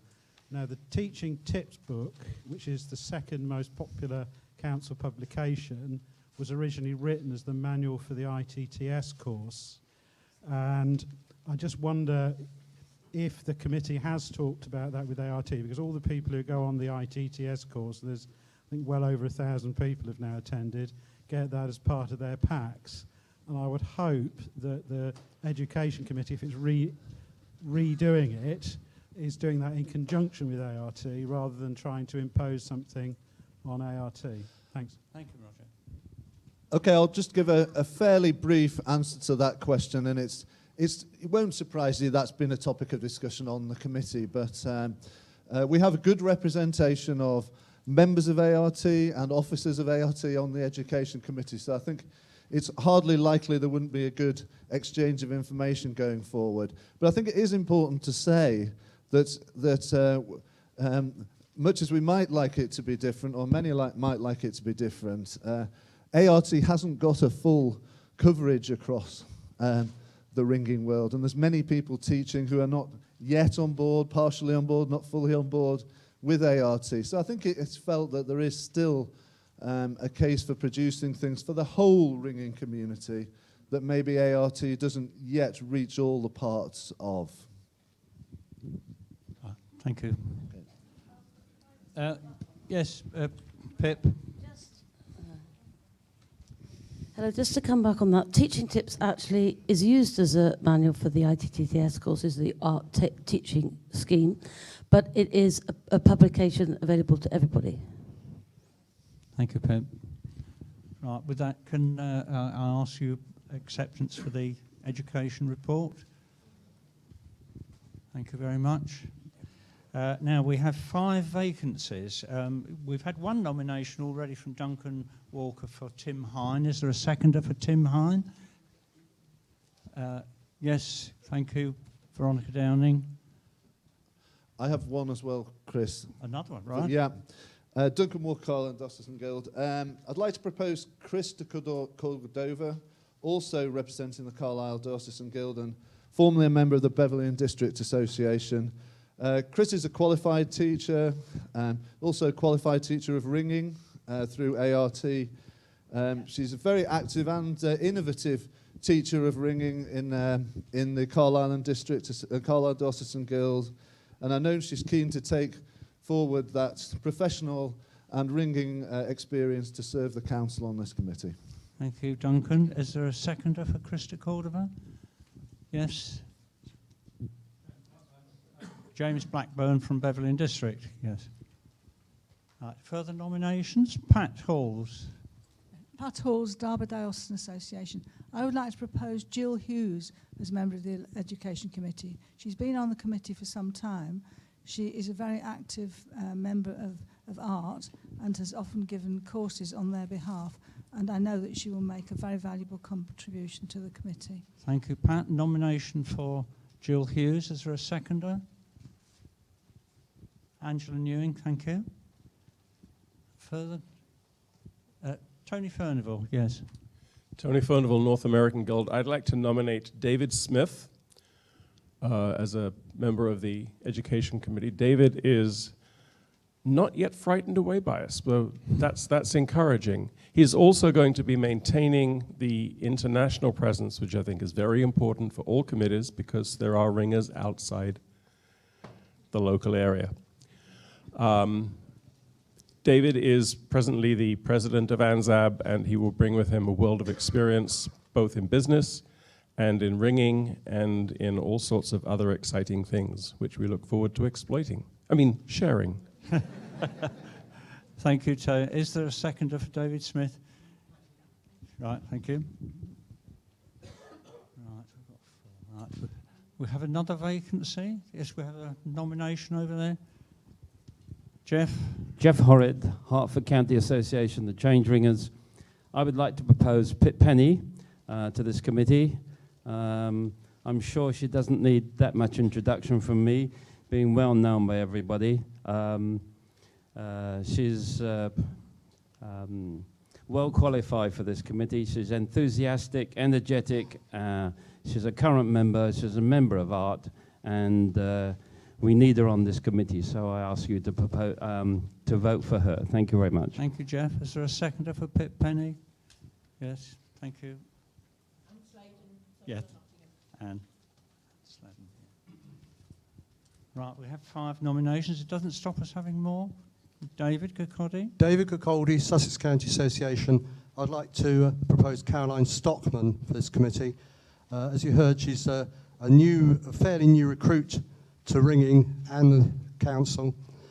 She can actually, unlike a lot of us, remember what it's like setting out on your ringing career. She's got a lot of enthusiasm and would like to get involved on the Education Committee. Thank you. Is there a seconder for Caroline? Yes, thank you. Right, more the merrier. Tim Hine.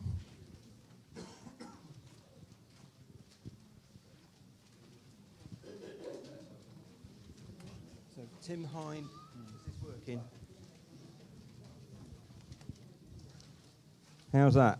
Yes, that's fine. Tim Hine, North Staffs. I'd like to propose Susan Welch, who's sitting behind me and is currently our Could treasurer. you speak up, Tim? I would like to propose Susan Welch, who's currently our treasurer. You have a seconder for Susan Welsh. Thank you, Robert Wood. Are there any more? No more? No more keen people? Chris, I wonder if I might just add a question or a comment or a suggestion. Yes. Given the decision we took in principle earlier this morning about the size of committee, I'd really hate to lose the enthusiasm that's come forward. Whether we do it through the rules or whether we do something in terms of co-opting, I'd really like to find a way forward today that we don't have a competitive vote on this. Can I ask the chairman if he's happy to have more than the 5 extra people? Yes. That's a thumbs up, is it, Tim? Are you all happy then that with the chairman's agreement that the numbers be, all those members be accepted? All in favour? Thank you very much indeed. I declare them all duly elected and welcome to the committee. Thanks, Chris. Thanks very much for that. Thank you.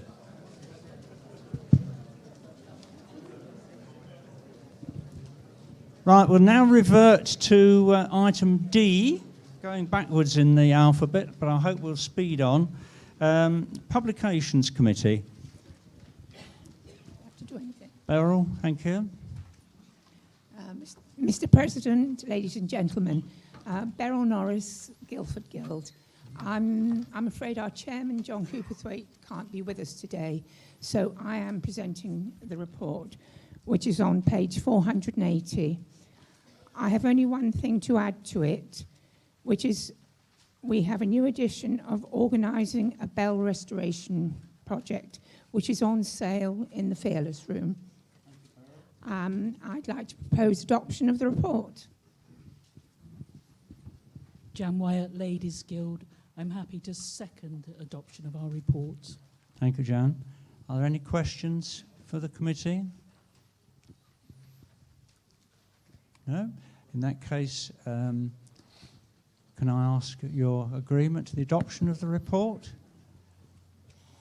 Any against? Thank you very much. I think we should send our best wishes to John, who's just had an operation, and we'll send a note wishing him well from the meeting. Now there are 2 vacancies. Nominations, please. Chris Rogers. Chris Rogers, Guildford Guild. It gives me great pleasure to nominate John Cooperthwaite to continue as a member of this committee. He's been chairman for many years. I understand that the present committee would like him to continue as chairman. Can I ask Beryl, is he actually willing to continue? I got the impression that... No, right, sorry. Sorry. I spoke to him on Thursday and Saturday. Right, he's willing to... And he said he was willing, and again last night, in fact, Good. and he said he was willing to continue. Right, thank you. And he's happy to continue as chairman. Okay. Okay. Is there a seconder? Anne Anthony, Guildford Guild. I'm very happy to second that. Right. Thank you. We have John Cooperthwaite nominated and seconded. Any more? Yes? Philip Green, Lincoln Diocesan Guild. I'd like to propose John Hansford to rejoin our... Mike Hansford, sorry. Mike, yes. Mike was previously a valuable member of our committee. His input and practical approach to all aspects of the work of the committee has been missed, and we would like to welcome him back. Thank you. Is there a seconder for Mike Hansford? Yes, thank you. George Wyatt, yes. Bath and Wells. Thank you, George.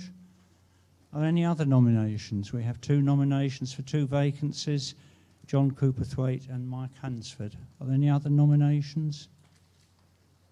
In which case, I declare those persons duly elected to the Publications Committee. Thank you very much. Redundant bells, Mr. Wood.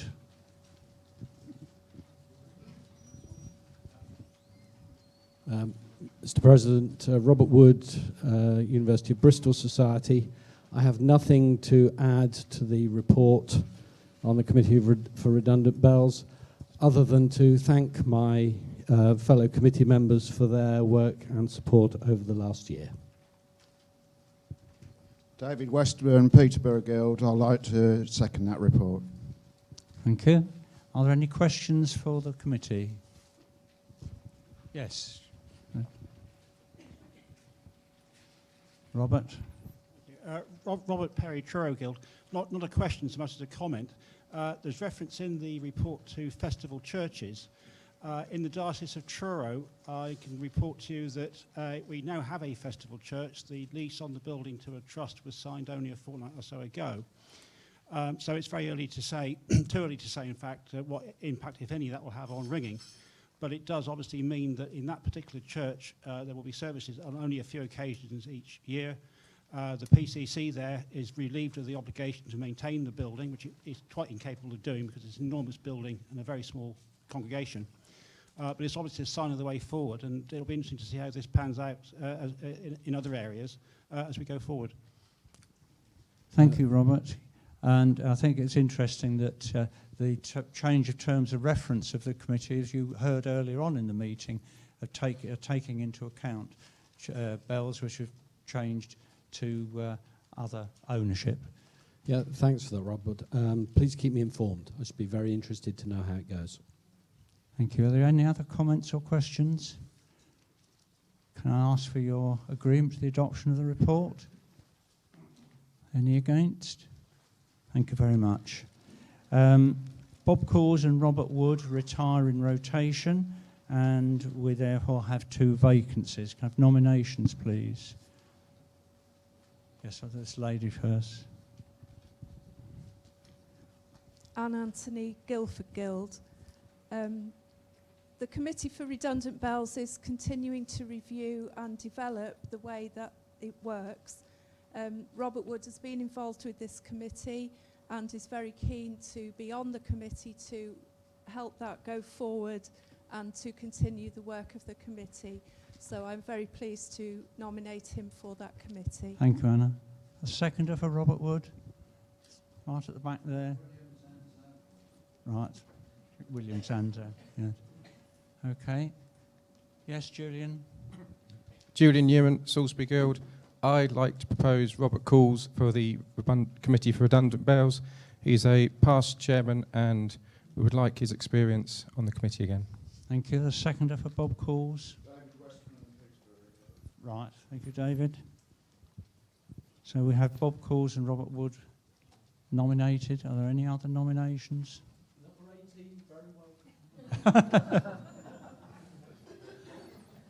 Any more nominations? No, in that case, I declare Bob Coles and Robert Wood re-elected to the committee and thank them for their work. Ringing centres. Thank you, Leslie. Les Boyce, Guild of Devonshire Ringers. Two quick updates on the report as printed. Firstly, the new edition of Training Times is out, but unlike previous years, we've not added to the pile of paper on your seats. So we hope to get a message to you with the link to the Central Council website in the next couple of weeks. It's on the site under the Ringing Centres Committee publications area.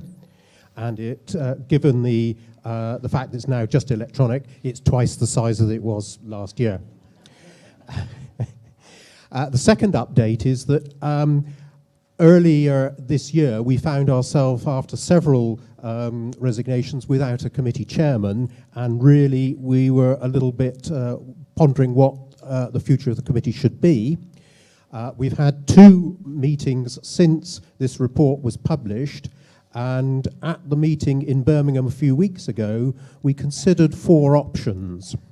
And the 4 options were to disband completely, to continue as we were and fit the workload to the membership that we managed to attract onto the committee, to accept that we might have a smaller committee and limit the work to basically doing what we've outlined in the report, i.e. maintaining the directory of ringing centres, keeping contact with those centres, maintaining the Facebook page for ringing centres, and producing an occasional newsletter.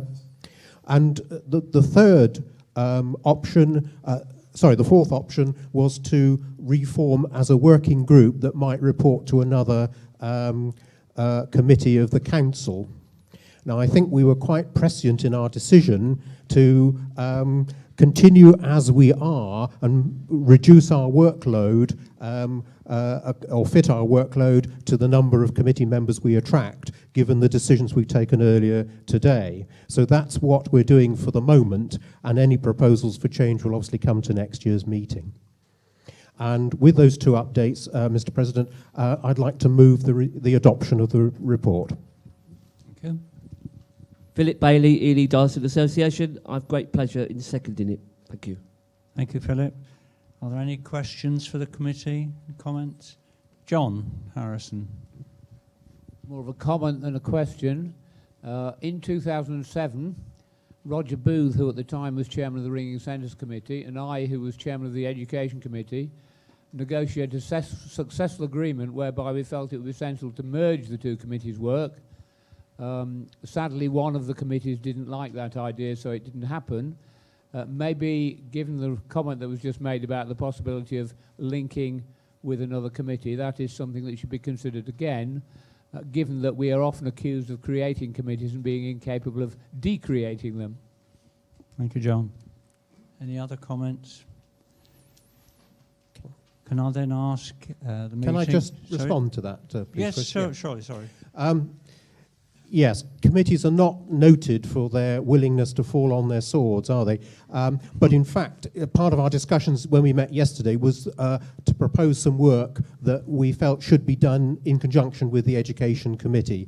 So we will make that link at the earliest possible opportunity, and I'll get in touch with Tim so that we can look at working closely on at least some issues, and hopefully out of the review some proposals for change to committee structures will emerge for next year's meeting.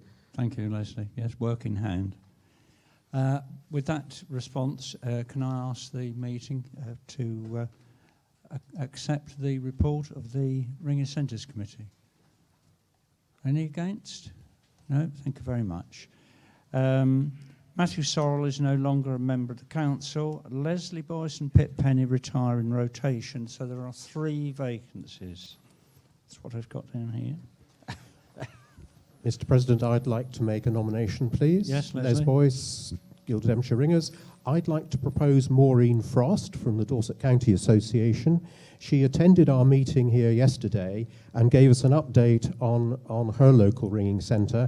There had been some problems over its relationship with the local church and the local ringers, which she has worked through with the local people, and she would bring a lot of expertise to the committee for some of these issues that in fact are facing very many ringing centres around the country, issues of how to develop sustainability and good working relationships with the towers in which centres are based.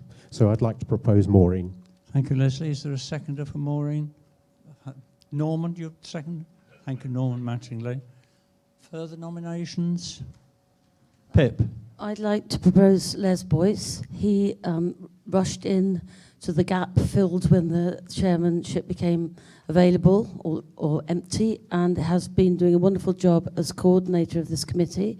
He produces the Times, and he would like to stay on the committee for another year just to help smooth everything over and get it all sort of tickety-boo again. Thank you. Anyone willing to second the tickety-boo ticket? Yes. Phil, thank you. So we have Leslie Boyce, Maureen Frost. Anyone else? Any more nominations? Any more nominations? We have another vacancy.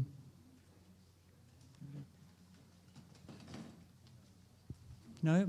So we have two nominations, Leslie Boyce and Maureen Frost. So in that case, I declare them elected to the committee. Thank you. Now we have ringing trends. Tim, you? Oh, right.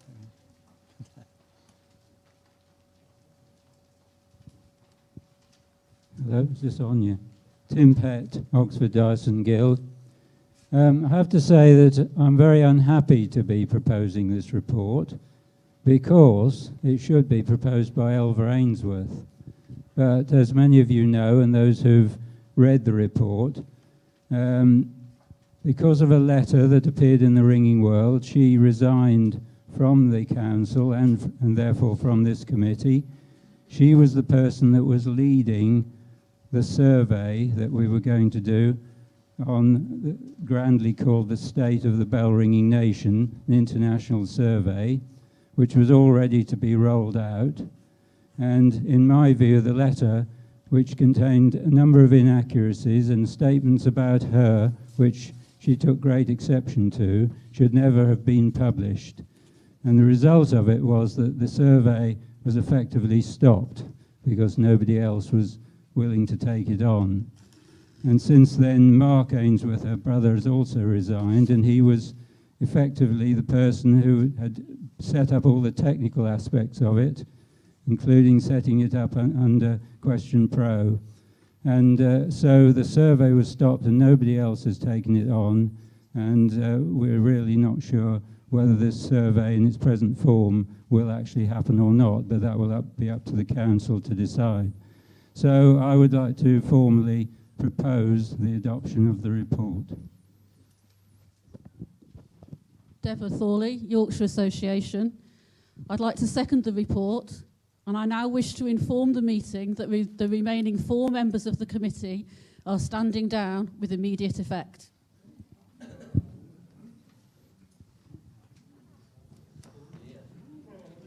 Sorry? Yes. Right. Any comments from the floor? It's a very sad situation when, due to frustration of circumstances, a committee feels obliged to resign in their duties. One can understand their feelings. Robert, did you want to make a comment? Yeah, thank you, Mr. President. Robert Wood, University of Bristol Society. Can I just express my disappointment? I quite understand the upset caused to the members of the Ringing Trends Committee, but this is one person. And frankly, we all know who he is. We all know that he holds some views that sometimes cause difficulties. And I think we should, just be prepared to live with the fact that he's around and get on with it. Do you wish to respond at all, Tim? No. Right. Okay. Well, I suppose yes, you're David Smith. Yeah. David Smith, ANZAB. I have to say we also received the comments about the survey. I hope we responded in a much more positive, constructive way, but we also said we were actually unable, because of our data laws, which may be somewhat different, to comply with the request as it was originally made. We did come back with a whole lot of suggestions of ways that we could do it, but I do feel that the comment, as in the report, which suggests the letter of the ringing world was entirely incorrect and inaccurate, I'm not sure that I could agree with that, because certainly we had the same problems. I hope we, as I say, we responded in a more constructive manner, but we were also unable to comply with the original request. Thank you.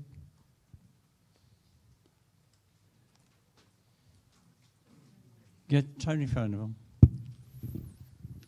Tony Furnival, North American Guild. On the basis that if God gives you lemons, you make lemonade, might I suggest, for the consideration of council, that those needs would have been completely mitigated if we had, and we can say it together, an international membership organization.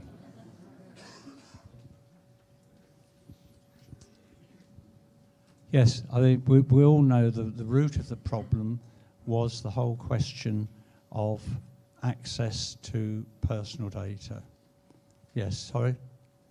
Yes, Christopher. Christopher Romani, ANZAB. It is a very sad state of affairs, and I feel poignantly for the current remaining members, or until a few minutes ago, remaining members of the Ringing Trends Committee. I think many of us in the room acknowledge the quality of research and analysis that Ringing Trends have provided to the exercise over a number of years. And it would be sad to see that element of Council's very valuable work to ringers in general lost for the foreseeable, and I would hope that in some form it can be found to continue. I don't want to steal any of the thunder from the ICT committee, but I can say that courtesy of the prototype new Council website, there will be a way to harvest legally data direct from ringers, and which we hope could bring to fruition yet again an international register of ringers, and then leverage that data, perhaps not in a scientifically strated way, for garnering some trends analysis in the future. Thank you for that comment, Christopher. Before we go any further, can I ask whether it's the meeting's wish to approve the report as tabled? Yes, you accept the report as it's tabled. Thank you very much. Now, I will ask at this point whether the Christopher has alluded to possibilities of IT-led survey progressing forward, but we can't do this on our own. And could I ask the meeting if there's anyone who is willing to stand to take on some of the work of Ringing Trends, and if so, anyone willing to nominate them? Yes, Anna. Anne Anthony, Guildford Guild. Are we taking it that the people who are standing down from the Ringing Trends Committee are just saying we're not doing anything more, or are they willing to work in partnership with possibly another committee to look at alternative ways of taking it forward? Do you wish to comment, Tim? Well, I can't speak for all of the other members, but I personally am not willing to continue with Ringing Trends, although I would be willing to help another committee on a co-opted basis if that would be the way forward. Thank you, Tim. Yes. All right. Yes, Stefan. Stefan Shantek, Chester Dars and Guild. This morning we passed a motion to approve formation of a committee or a working group, and part of that was to consider the use of a survey. And I think it may well be very valuable to have the expertise and suggestions of the possibly the previous members of the Ringing Trends Committee in supporting that activity, so that it's a more successful survey can be performed if necessary. Okay. Thank you. Tony Smith. Tony Smith, which is from Portsmouth. Isn't it, from a procedural point of view, isn't it the fact now we have just 6 vacancies on the Ringing Trends Committee? That's right, yes. Angela, did you... Alison, rather. Alison, then. Alison Hodge, Worcester and Districts. Just as a proposal, could we hold this, is that legitimate, until we've heard perhaps more from the IT committee, what they have to say, and then pick up this nomination set after that? Yes, if that's the wish. Is that the wish of the meeting, that we consider this survey issue a little bit more under IT? No, nobody willing to take on the mantle, not even in a holding capacity. John Harrison. John Harrison, Oxford Diocesan Guild. This is more of a comment. Some years ago, as Andrew Wilby mentioned earlier, we decided that this committee was necessary, that it wasn't good enough to do surveys now and then discover that you couldn't really compare apples with pears, that we needed a committee that on a permanent basis would be tracking the nature, the state and the health of the exercise. We've seen now how, through unfortunate external activities, the committee's been undermined. They clearly didn't feel that they were getting the necessary support in order to battle on against external criticism, which I think is unfortunate.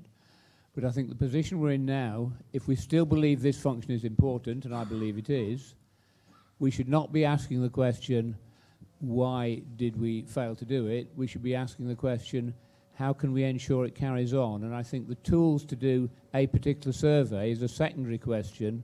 This committee has an important role as the custodian of the ongoing oversight of the state of ringing. So that is worth pursuing in its own right, regardless of whether or not the IT committee can actually provide the tools for a particular survey. So I think they're separate questions. We believe this committee was important. If we still believe that, we should find a way to enable it to continue and do useful things. Thank you, John.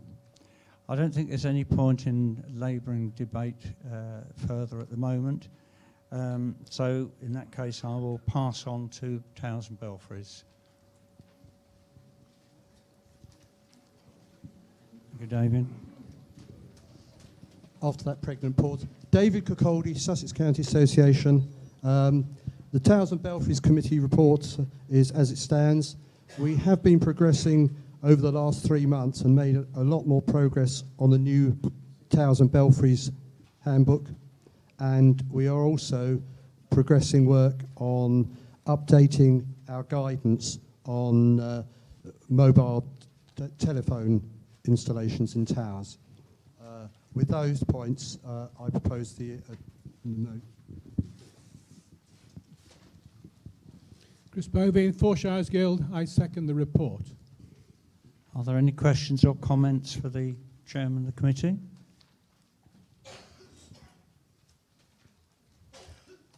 No?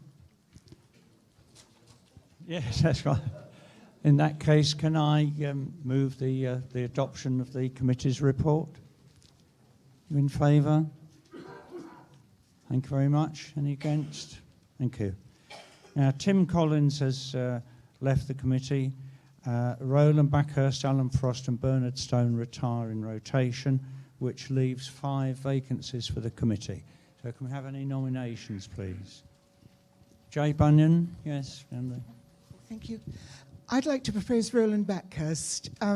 I know he doesn't meet the criteria of living north of Nottingham, but he's, at a time of a lot of change, he'll provide stability on the committee, and also seeing through what was really Adrian Semkin's life work of the new handbook. A draft copy has been going around.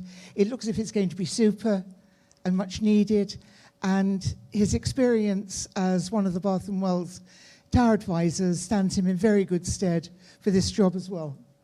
Thank you, Jay. I'd like to propose him. I'll second for Roland Backhurst. Alan Frost, thank you. Further nominations? Yes, David Kirkcaldy. David Kirkcaldy, Sussex County Association. I'd like to nominate Bernard Stone. At the moment, he's secretary of our committee. He does a lot of work on behalf of the committee, and so we're very keen to have him continue. Thank you. Is there a seconder for Bernard Stone? Yes, George Dawson. Thank you. I beg your pardon. We don't want to know about your activities, George. Further nominations, please. Further nominations for Towers and Belfries Committee. I'm sure there's lots of work to be done.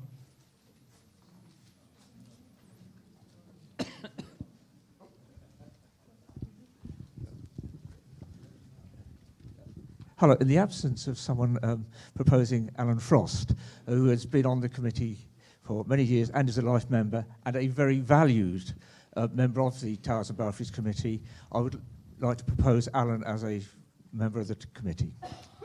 Thank you. The seconder for Bernard. Thank you. Chris Povey seconded. Any more nominations? We have nominations for Roland Backhurst, Bernard Stone and Alan Frost. Are there any more? No more nominations? No? In that case, we declare those three persons elected to the committee. Tower Stewardship, Ernie.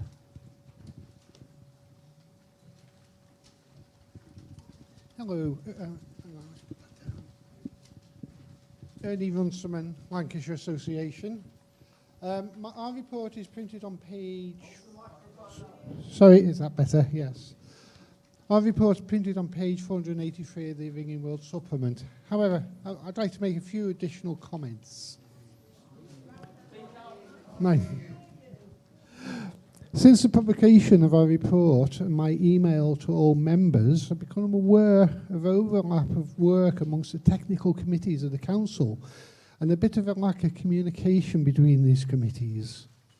For example, since the changes to faculty jurisdiction rules at the beginning of the year, at least 3 committees have or are working towards documentation on these changes. I have seen at least 2 different interpretations of the new rules. At present, apart from occasional technical inquiries, no regular communication between committees. I do know there is the admin committee, but it's not really the best forum for inter-committee dialogue. I'm going to suggest to the council officers and to the committee chairman that we set up a technical committee forum where the chairman of Towers and Belfries, Redundant Bells, Tower Stewardship and Bell Restoration can either meet either face-to-face or electronically every 6 months or so to exchange information and coordinate activities. Indeed, why not go a radical step further? Does the council need 4 technical committees? Would we be more efficient if we had 1 technical division covering the remit of these committees? Food for thought, and maybe a proposal in the next year or so. With that, I'd like to propose our committee report. Thank you, Ernie. Hello, Chris Sharp, Lincoln Dusters Guild. I'd like to second that report. Agree everything that Ernie said. Thank you. Are there any questions for the committee? Yes, Andy. Stephen Petman, Suffolk Guild. Just wanted to check that the safeguarding stuff, the child protection thing that's on that web link, is the stuff that went out to the various dioceses and it's not been updated by anything else? No further update from that, Stephen. Thank you. I can say that. Yeah. I haven't had time to digest it, but it seems that our diocese have not interpreted it the way which I think you meant it. But I'll come back to you on that if that's the case. Right. Thanks. Okay. Just one thing, I would make a personal comment on what Ernie was saying about overlap of committees. The officers have been looking at overlap of committees and they're looking at the work. There are definitely sort of groupings of work, and they will no doubt be, we've got some ideas, no doubt they will be looked at by the review group, which we voted upon earlier in the day. But it's certainly a very valid point. Any other questions of the committee? In which case, we've had a... Yes, sorry, yeah. Ian. Ian Hastelose and David Guild. With regards to overlapping committees, maybe you get involved with the DAC officers as well to help with the issues of bell restorations and work carrying out. Thank you. I do attend the Diocesan Bell Advisors Conference, and we do have quite a good working relationship with DAC, as I'm sure Towers and Belfries does as well. Yes, as you may know, the next DAC Bell Advisors Conference is next month in Warwick. So no doubt I'll see you there. We've had a proposal and seconded for the report. Is it your wish that the report be accepted? Thank you. Any against? Thank you. That's carried. Right, we have vacancies. Alan Chantler and James Smith are no longer members of the council. Peter Kemp has retired and is not seeking re-election, so consequently there are 3 vacancies. Are any nominations, please? Somebody down, yes? Richard Newman, Bath and Wells. I'd like to propose Mike Hansford for this. Mike is the Bells advisor for the Diocesan Advisory Committee in Bath and Wells and Bristol Diocese. In this role, he plays a major part in the understanding of the chancellors of both dioceses in what is being proposed in the application. Mike says he is very familiar with the new online faculty system and the ecclesiastical exemption rule changes that's recently come into effect. Mike is also, as of a few minutes ago, a member of the Publications Committee.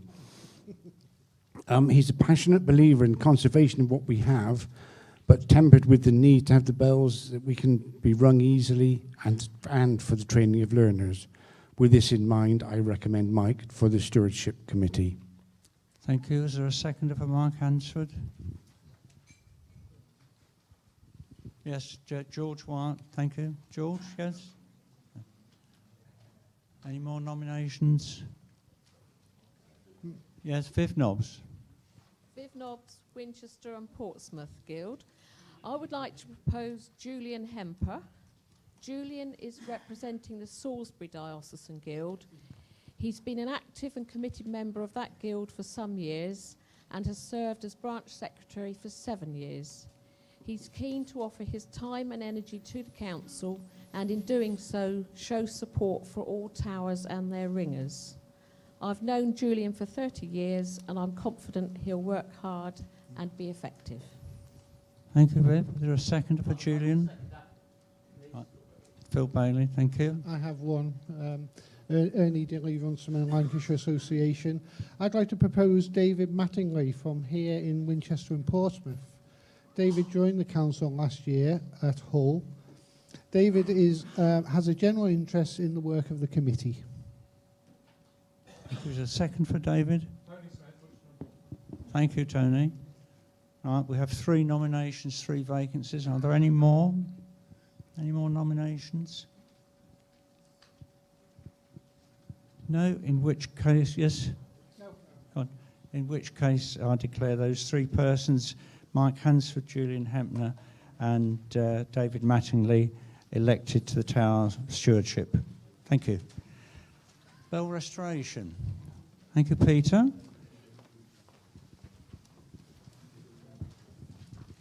Thank you, Mr. President. Peter Wilkinson, Chester Diocesan Guild. In presenting the Bell Restoration Committee's report, you'll remember last year we promised 2 main things. One was a seminar where we took out the members of the committee and various other speakers to the West Country. That was a great success, so tick, delivered. The other was a new edition of organising a bell restoration project. As of today, tick, delivered. That should be a copy that everybody has if they're contemplating a bell restoration project at all. You can get them for £4 each, but today, if you go to the Fearless Suite, you can get them for £3 each. And I am told that the table will be available at the end of the meeting. So do go and relieve them of a few copies of that. I should at this point thank Ken Davenport for taking the lead on that publication and making sense of all our comments, and also to Publications for getting it out in time for this weekend. So that was great, thanks for that. Turning to the printed report, the grants that we awarded last year, the ones that have been paid are still as listed in the printed report, but I'm hoping that there will be a few more completed projects by the end of this year. Now to bring you up to date. In March, quite out of the blue, we had an approach from a company called SITA, S-I-T-A, which is a waste management company. And they were offering us £100,000 to fund a bell restoration project. You will have seen on the back page of the Ringing World of the 1st of April our invitation to apply or to put forward an expression of interest in that.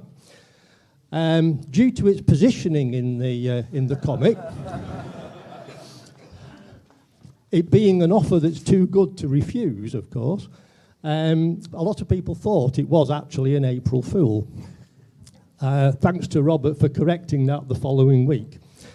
So in all, we basically received 29 expressions of interest, which have been shortlisted down to 5, and they have been forwarded to the chap at SITA, and hopefully that will be going to their board meeting next month, and we can identify, I hope, 2 projects which will receive of the order of £50,000 each.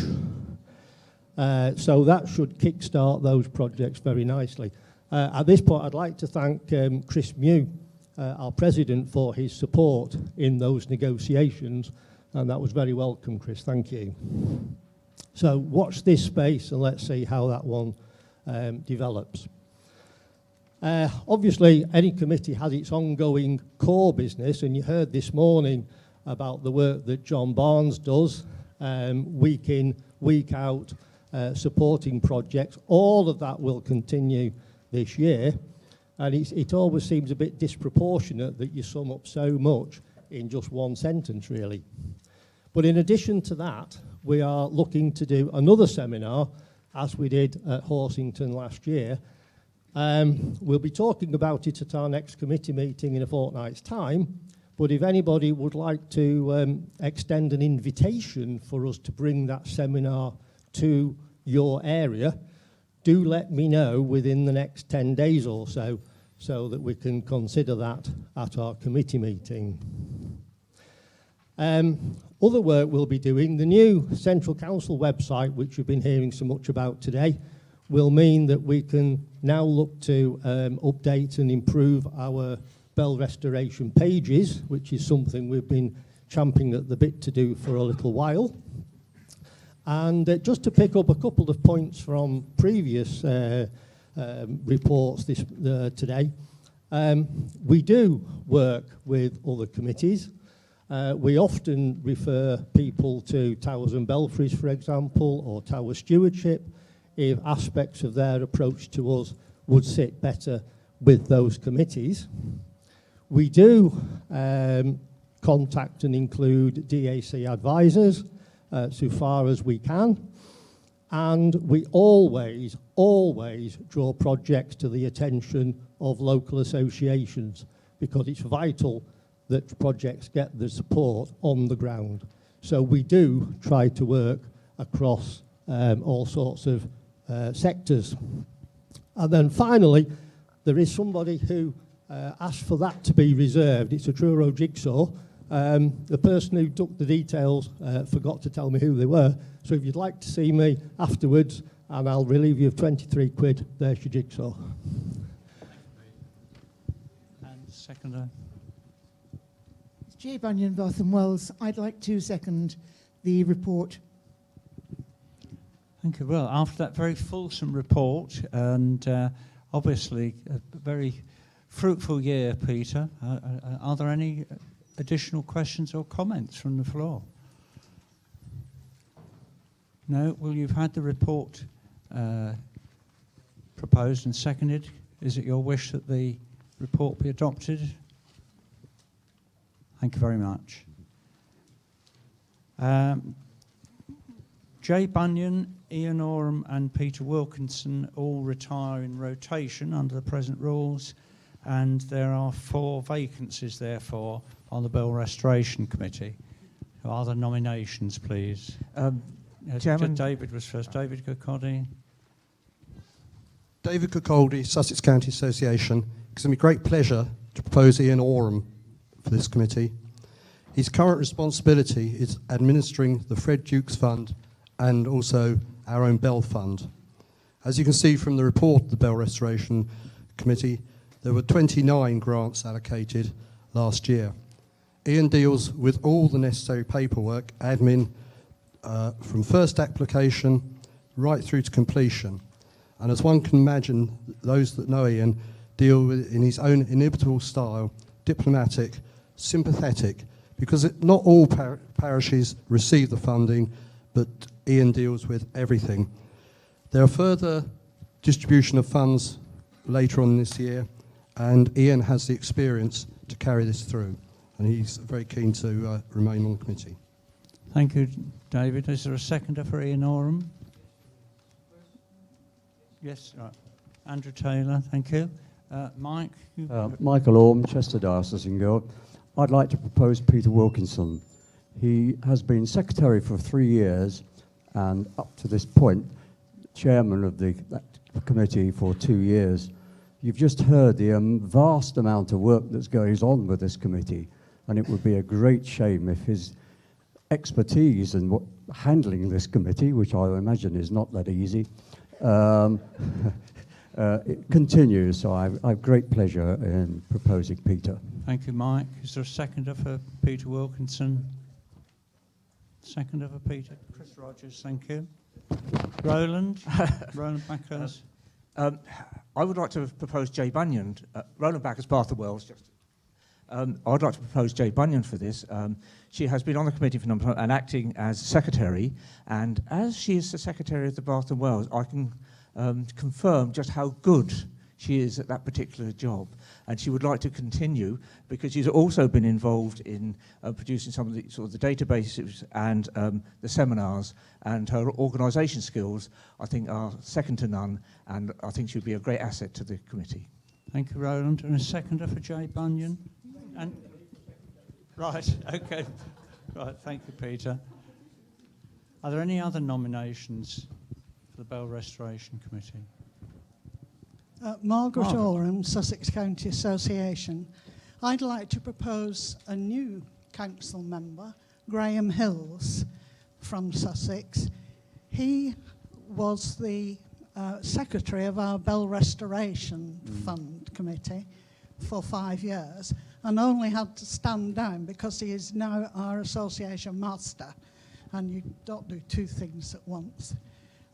He's had a lot of experience working on restoration projects, and I think he would be a very good member of the committee.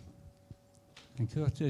I hope it's not out of course for me to second Graham. I know of Graham's work, both through connections at Goring and knowledge of his work through connections in Sussex, and also through all the reports in Soundbow and everywhere else. So I'm pleasure in seconding.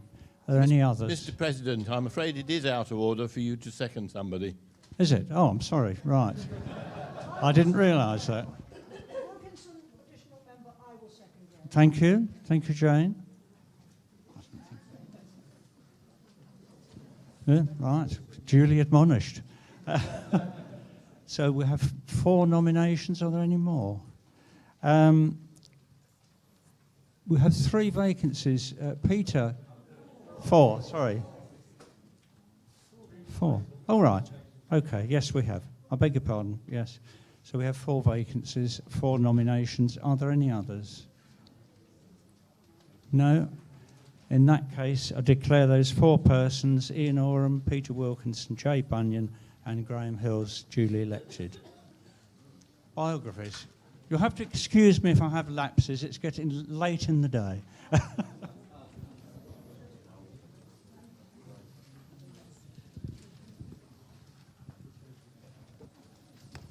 John Harrison, Oxford Diocesan Guild. A couple of updates. Currently, we have 940 biographic records on the website, which is slightly more than I stated in our report. We've also got prolific peel ringers now updated up to as far as number 40. There aren't 40 records on the website because some of the prolific real peel ringers are still alive, and our policy is not to write up live people. We only write complete lives. The other thing I'd like to say, as you see, 3 of us are standing down. Pat Halls has indicated that she doesn't wish to be re-elected, and I'd like to pay tribute to her. She's been on this committee for 20 years. For 6 years of that, she was the chairman. She did a huge amount of work to catch up the backlog which this committee had been suffering under for decades. And if you look back at reports going back a long way, these went on. So Pat did a huge amount of work. She continues to be one of the more hard-working members of the committee. We're very grateful to what she's contributed, but she's indicated she really would like a rest. So with that, I would like to propose our report. I would be very happy to second this report. Bobby May, Oxford Guild. Thank you. Are there any comments or questions for the Biographies Committee?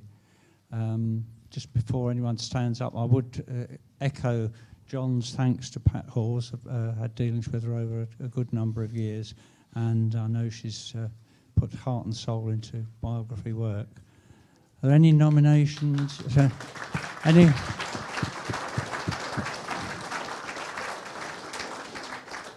Are any questions or comments to the chairman? No? In that case, can I ask, are you willing to approve the adoption of the report? Thank you. Anyone against? Now, as you've heard, Pat Halls doesn't wish to stand again. Richard Andrew and John Harrison retire in rotation, which means there are 3 vacancies for the Biographies Committee. Any nominations, please? Tim, Pat?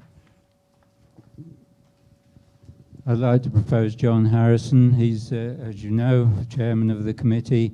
He's been responsible for a lot of the new work the committee's been doing, as mentioned in the report, and also the future plans that the committee has. So I think it's vital that he carries on the committee and as chairman. Thank you, Tim. Seconder? Anne Bray? Yes, thank you. Yes, Ernie? Ernie Dilly runs from the Lancashire Association. I'd like to propose Richard Andrew. Richard has had an interest in the history of ringing and ringers in general, and has been able to pursue this interest for the last 5 years as a member of the committee. Following his recent retirement, he would now like to have, he now has more time to carry out committee work and would like to do so for at least another year. Therefore, he is seeking re-election to this committee. Thank you. Got a seconder for Richard Andrew. Bobby May, thank you. Paul Flavel. Paul Flavel, Surrey Association. I'd like to propose Anne Anthony of the Guildford Diocesan Guild for the Biographies Committee. She has good writing and IT skills and an eye for detail, and she's very interested in joining the committee. Okay. A seconder for Anne Anthony. Chris Rogers, right. Anne Anthony. So we have 3 vacancies, 3 nominations. Are there any more? In which case, I declare John Harrison, Richard Andrew and Anne Anthony elected to the Biographies Committee. Yes, John. I'd just like to come back on another thanks, something I meant to say, but it was slightly out of my reach. I mentioned the prolific peel ringers. As many of you will know, these are based on the articles that Bill Butler's been writing in the ringing world over a good long while. Bill has done these initially as a member of the committee, then he was a consultant. Some of you will know that he's actually been quite ill. He's indicated he would like to go on a little bit longer, and I would just like to record our gratitude to him for this work that he's done on behalf of the committee, even after he formally stood down from it. Thank you, John. Right. Richard? Compositions Committee. Paul? Paul Flavel, Surrey Association. Hello, everybody. Wakey, wakey. I'd like to propose our report, which is on page 485. Just like to point out that the collection of compositions is a terrific resource now. There's over 25,500 peel compositions and over 1,900 quarter peel, special lengths, date touches, for example, 5090s and 1290s for HMQ. The birthday coming up. I'm standing down as chairman due to other pressures on my time, but I'm still willing to serve on the committee. And it'd be nice to see some new faces, please. So with that, I'd like to propose a report. Richard Alton, Ancient Society of Colleges. I second the report. Thank you, Paul and Richard. Any questions or comments for the committee? Good. Tony Smith. Didn't think you'd get away with that. Tony Smith, Winchester and Portsmouth. Would you like to share with us who the new chairman is? Not yet. Later this afternoon, then. Okay. Right. Any comments or questions? Yes, Mark. I'm just wondering, I agree that the current site is fantastic and is a great resource, but I wonder what comments you had on Graham John's new composition library site, which looks like it might really be the way of the future. So I'd be interested to hear your views. I guess the problem with anything that comes on new is migrating old to new. And one of the difficulties we have in ringing is that in many ways, in computing especially, is that people go off and do things themselves, and then you get different versions. And as Paul created the numbers, 25,000 compositions that all need to be converted over to another version, if that's what happens, is a big piece of work for somebody. So, unfortunately, in one sense, the current site will probably continue for quite a long time and be the easy route for most people to get access to. They can get to on their phones and everything for peels, etc. Having said that, yes, I have had a quick look at Graham John's site. It does do more than what Don's does, but it's designed to do more. Don's is basically, in effect, for those who don't know, the current site was basically set up by Don Morrison in his own site, and then when he was chairman of this committee many moons ago, he sort of, in effect, donated the use of it for the committee, and it's carried on. And he is still probably I think he's got about a third of the compositions on there of his own. But the problem is merging the two together. It's a big piece of work to go from one to the other. I think they're just going to have to be complementary, which is a shame in a way. That's the nature of the beast. Does that answer your question, Mark? Yes, not entirely satisfactorily. I suppose, but yeah. I mean, in my view, is that something that should be looked at in the future? But right. I'm not currently volunteering to do that. Right. What a shame. Are there any other comments or questions? In which case, can I ask the meeting if you're willing to adopt the report. Thank you. Thank you very much. Okay.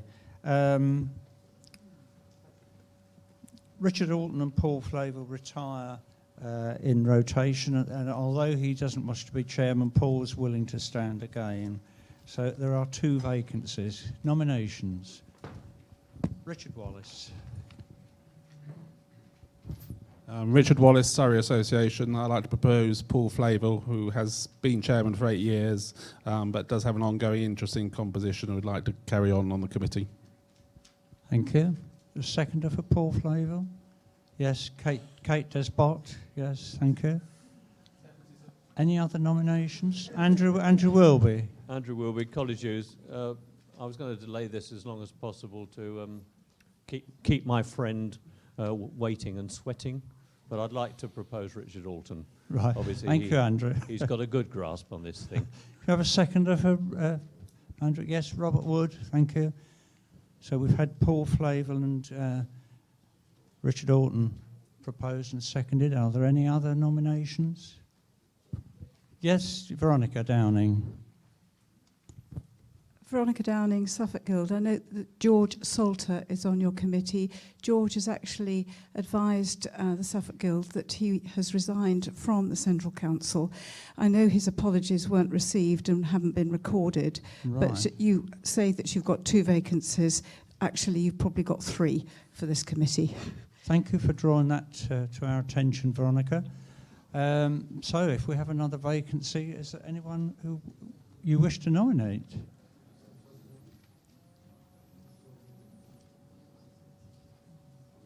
Mark? Since you have a great interest in the... I don't want to take on too much. I would very much like to be on the methods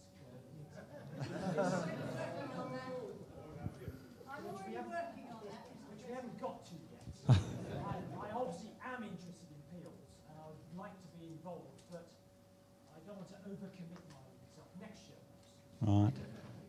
Any further nominations? In which case then I'll just declare Richard Alton and Paul Flavel elected.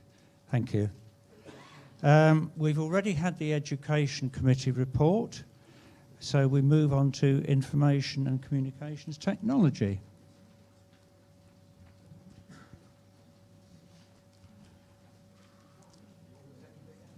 Dave? Hi there. I'm not going to say much more than is in the report, but it probably is worth an update on the various items that have been talked about today.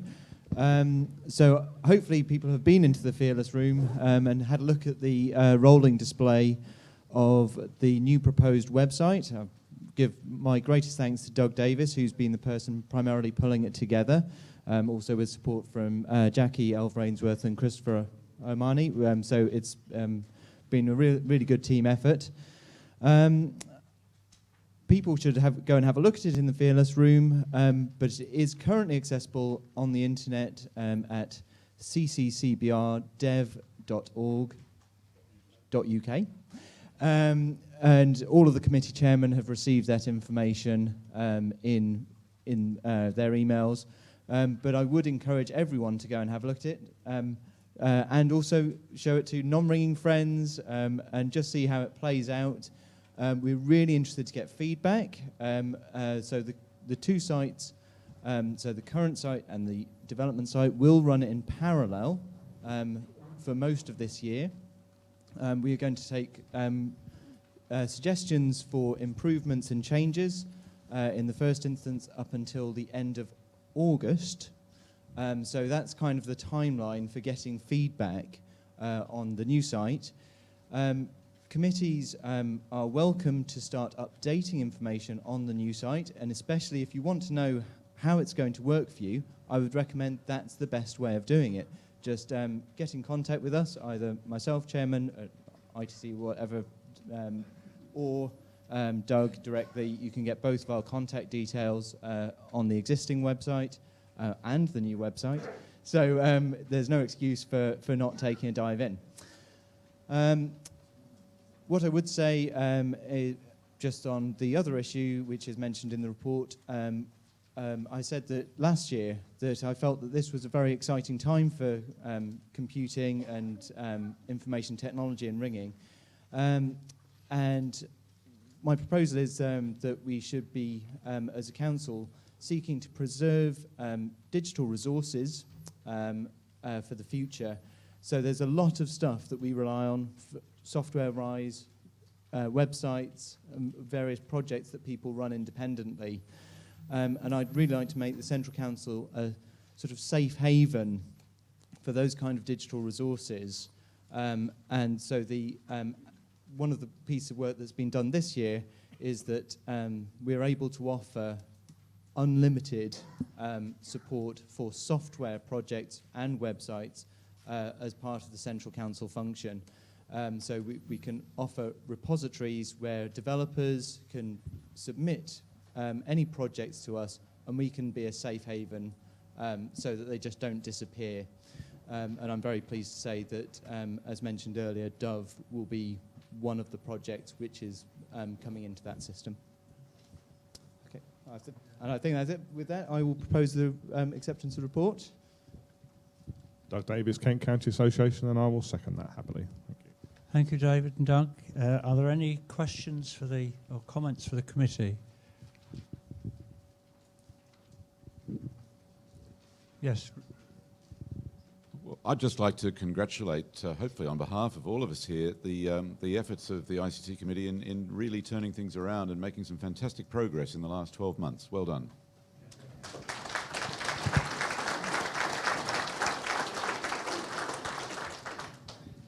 Is it your wish that you adopt the committee's report?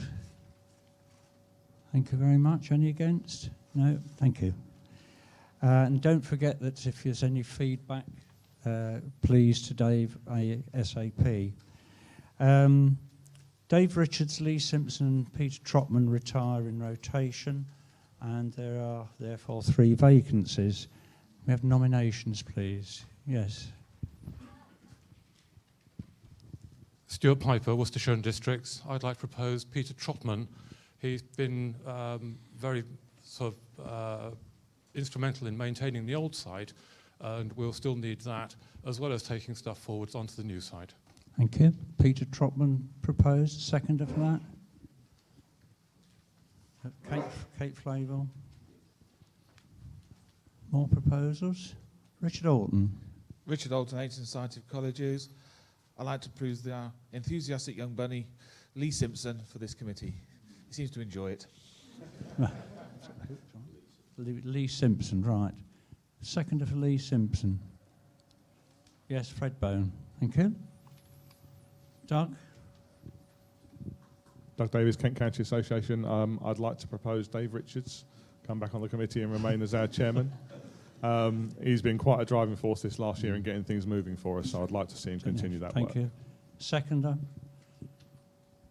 Yes, Richard Alton. Right, thank you. So we have 3 nominations, Dave Richards, Lee Simpson and Peter Trotman. Any other nominations? No?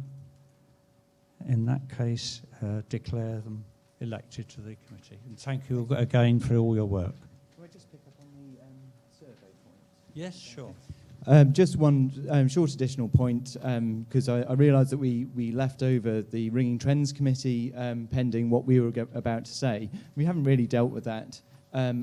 What Doug has put together on the new site is a great platform, and we are very, very happy to support ideas of hosting surveys and collecting information, but we really do need additional people to really put that together and work out what the questions are and work out what the answers mean. So I still think Ringing Trends has a valuable function, and it's not entirely going to be subsumed into the new site.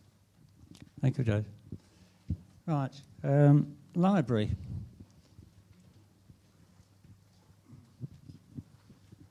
Alan Glover, Shropshire Association. Before presenting the report, I'd just like to pay tribute to the outgoing chairman, Stella Bianco, who's been chairman since I joined or was conned into becoming librarian. She has overseen all the publications we've done recently. A lot of you have seen the DVDs that we produced, John Eisel's newspaper publications. She has also overseen our contact with the outside world through the outreach days, which she's organised at Wellesbourne, which have been very successful. With that, I'd like to propose the report. I've got nothing to add to it. Linda Foddering, Middlesex and London, and I'd like to second the report. Thank you. Have you any questions or comments for the committee? No? I think perhaps I'd say a personal thank you for the work done by the Library Committee.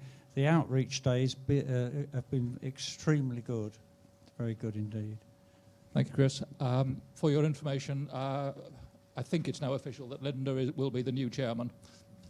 If it's not, it should be.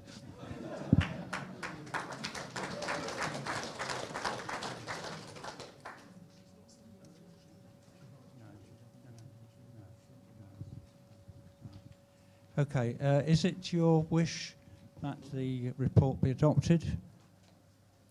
Thank you. Any against? No. Right, Stella Bianco and Ian Self retired, and we have 2 vacancies. Nominations for vacancy, please. Yes, Robert Perry. Robert Perry, Truro Guild. I'm very pleased to nominate Ian Self, my colleague from Truro. He's been a member of the committee for several years and is treasurer for the last few years. He's very keen on books, and I know he wishes to continue. Thank you. There's a seconder for Ian Self.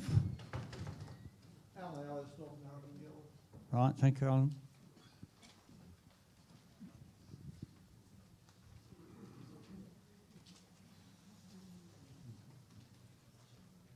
Are there any more nominations, please?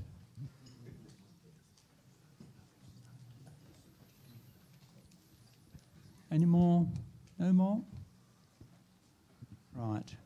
In that case, just declare that Ian Self is re-elected to the Library Committee. Now, you've heard a lot from Peter already, so but he's going to inflict himself on you again.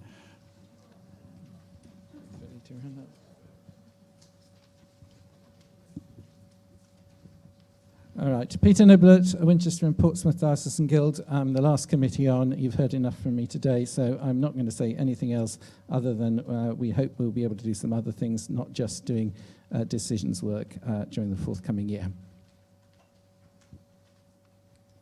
Lee Simpson, Ancient Society of College Youths. Pleased to second the report. Thank you, Peter and Lee. Are there any questions that have not been covered in earlier discussions? No. Is it your wish that we adopt the report of the Methods Committee? Thank you. Any against? No. Thank you very much. Peter Niblett and Robin Woolley retire in rotation, and there is an additional vacancy, so there are 3 vacancies on the Methods Committee at the moment. Nominations, Angela. Angela Newing, Gloucester and Bristol Association.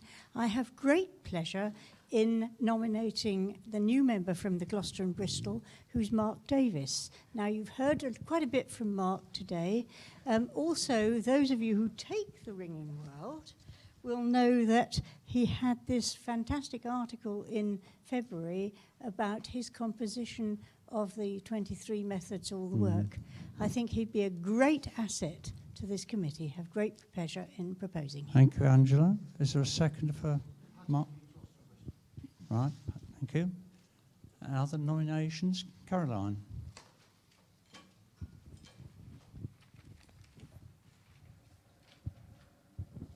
Caroline Stockman, Kent. I'd like to nominate David Grimwood, who is a very experienced ringer and conductor, and he's passionate about this subject and would like to add some value also into the committee. So it's my nomination.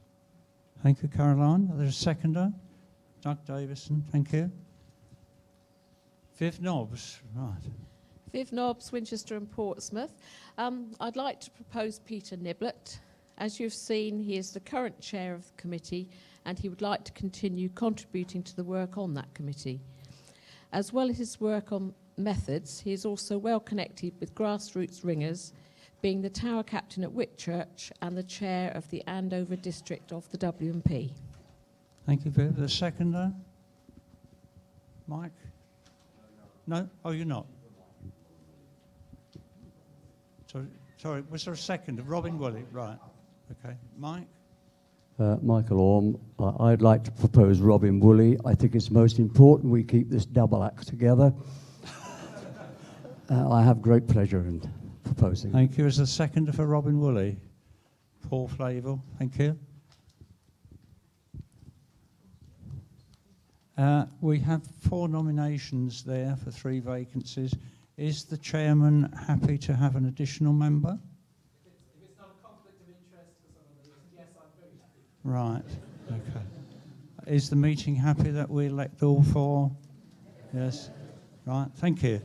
So it's Peter Niblett, David Grimwood, Mark Davis and Robin Woolley. Thank you. Right, we're nearly there. Report as stewards of the Carter ringing machine.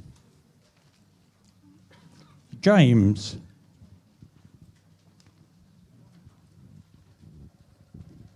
James Blackburn, Beverley and District Ringing Society. There's no additions to the report, which you'll find on page 487 of the supplements, so I'd like to propose the adoption. Thank you. For a seconder? George? Thank you, George. So we have the report proposed and seconded. Are there any questions? No questions for the report on the Carter ringing machine? In which case, can I ask you, are you willing to adopt the report? Thank you very much. Any against? No. Thank you. Thank you very much. Report of the steward of the Rolls of Honour. Alan.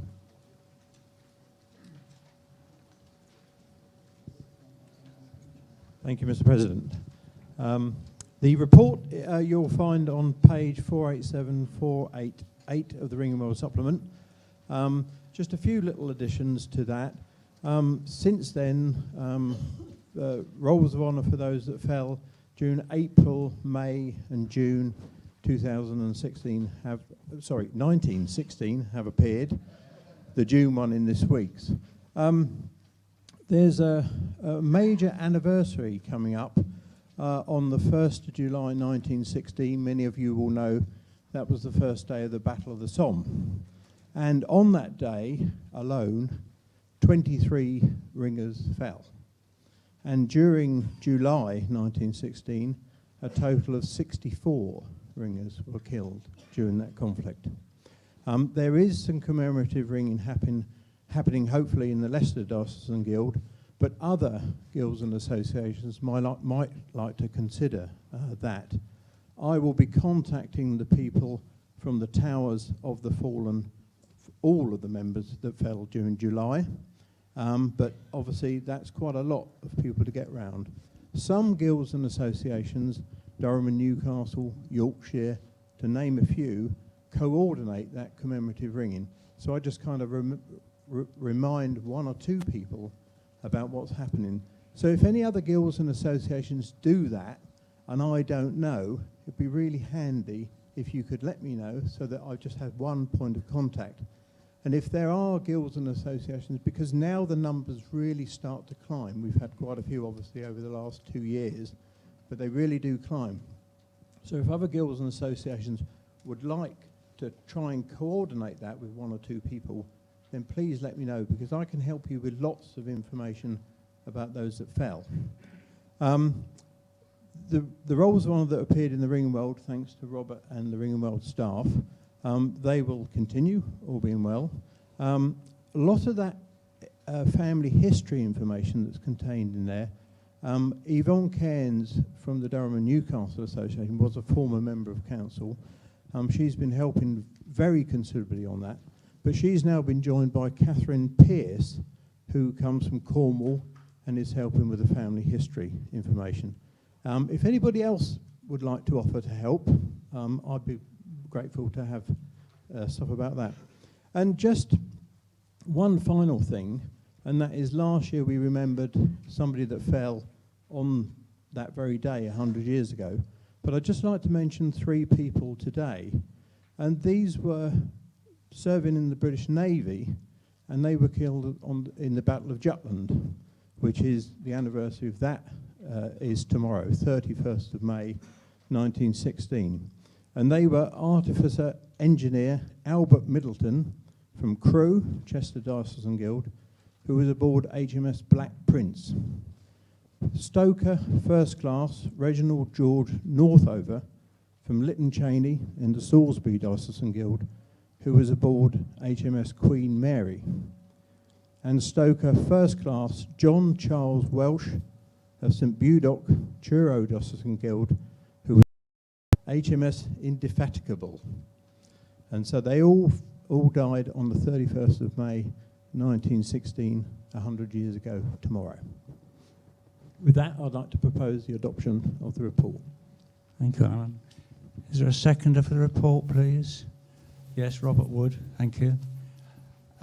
Before we go any further, I think we owe a great debt of gratitude to Alan for the amount of research he's done into this subject.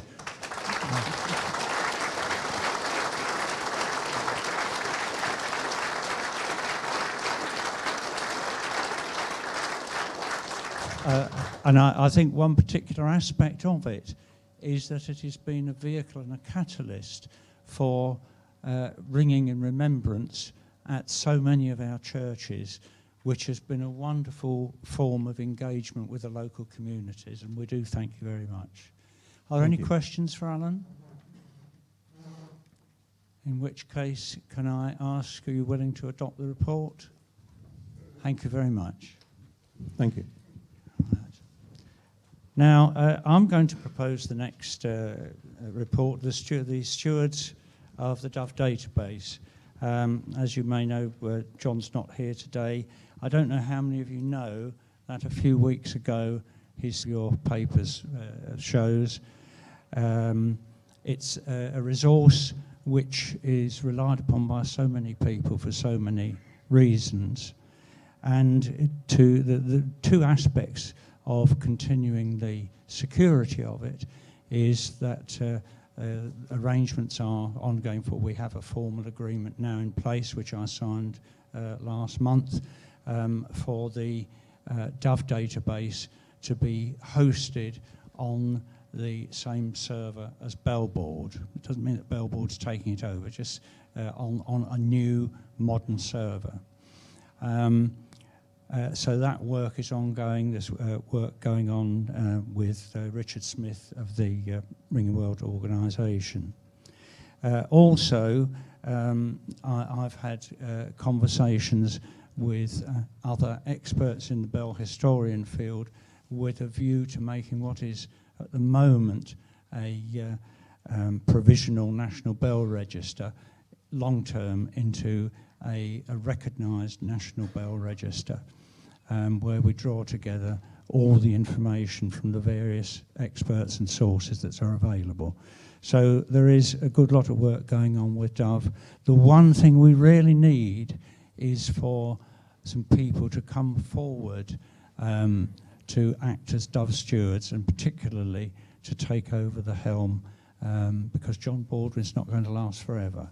We have had a number of people express interest in the Dove work, but I would make an appeal to you now, if any of you feel that you would be interested in getting involved in that role and taking on stewardship. It is something that is very important for the continuance of those records, so that's an appeal. Having said that, I'd like to propose the adoption of the report of the stewards of the Dove database. Christopher Omani and Zeb, I second the adoption of the report. Thank you. Are there any questions or comments? Ernie?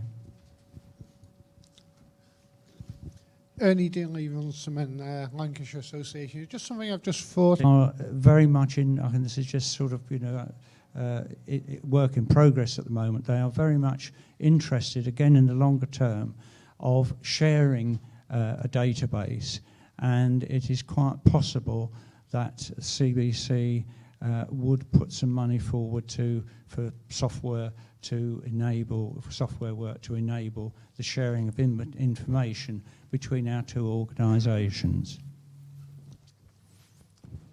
Any other comments or questions? And can I ask you, are you willing to accept the report of the Dove Stewards? Thank you very much.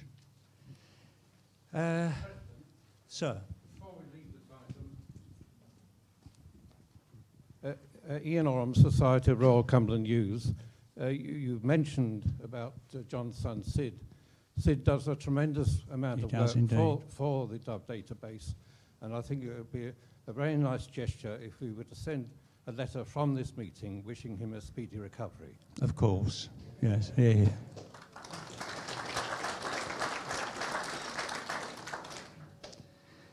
Right, Rescue Fund for Redundant Bells. Mr. Cools. That's my seconder. Rescue Fund is on the very back page of the annual meeting papers.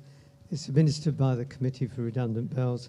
This is just a formal report, and I would like to propose its adoption, and the seconder is at the back. Helen Webb Ladies Guild, I'd like to second the adoption of the report.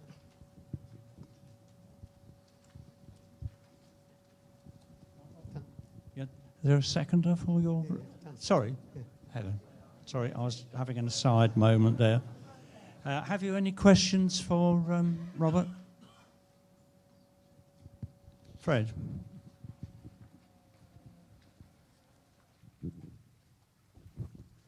Thank you. Fred Bowen, Essex Association.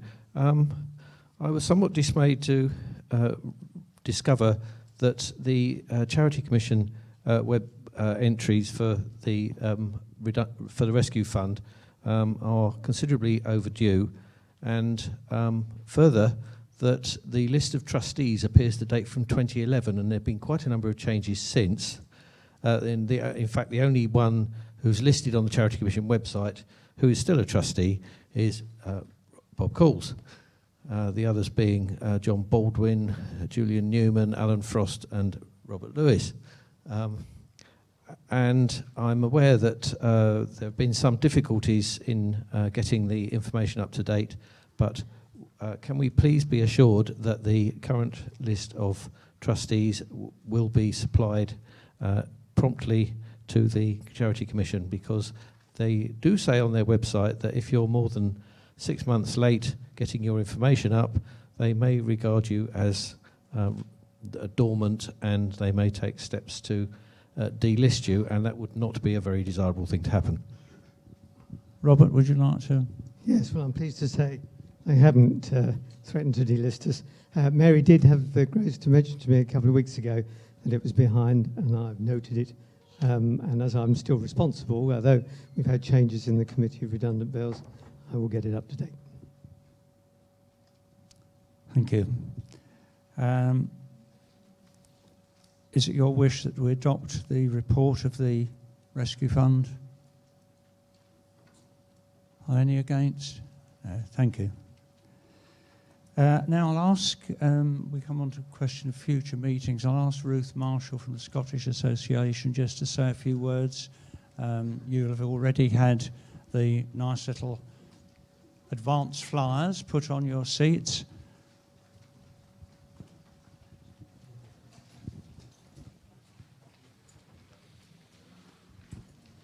Hello, yes, Ruth Marshall from the Scottish Association. I want to try something first. Everybody stand up. Okay. Everybody look to your left. Your left, not mine. Everybody clap. Excellent, you'll make great ceilidh dancers.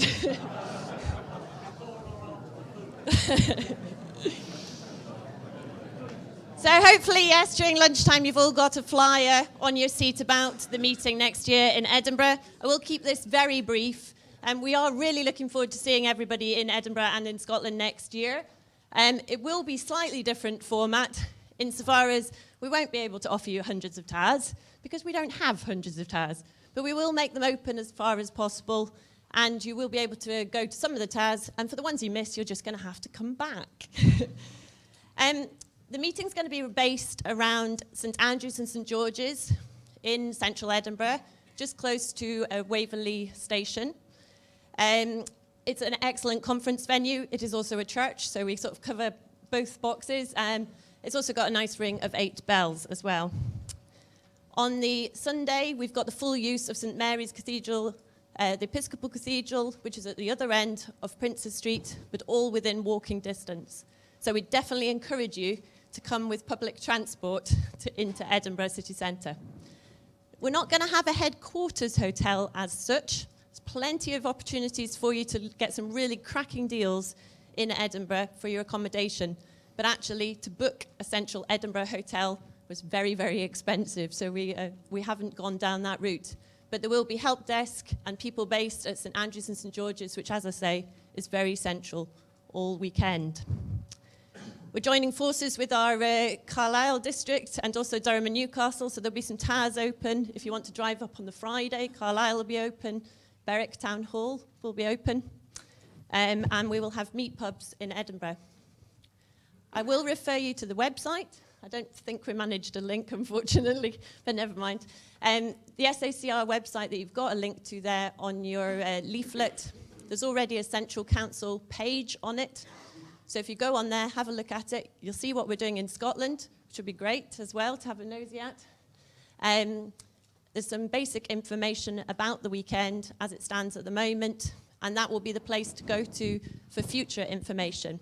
You'll also be able to book all your events through that website and pay via PayPal, which will be great going forward. The calendar obviously will come out from Scotland, so cancel all your Christmas presents. It's going to be a Scottish calendar this year for the Ringing World, so we're really looking forward to engaging with the Ringing World on that. If you've got any questions, you know who I am. And so if you know, through the course of the year, if you're worried about which hotel you want to stay in, do feel free to get in touch with us and the committee there. There isn't an email address specifically on that page at the moment, but any of the officers within the Scottish Association will point you in the right direction. So if you are thinking about looking at accommodation just now, give us a shout and we'll give you a warning whether or not it's somewhere you might want to be based or not. Okay, so we look forward to seeing you in Scotland next year. Come with your dancing shoes. And as I say, very easy and you'll get lots of instructions, so the Ceilidh should be a good laugh. Okay? Thank you very much.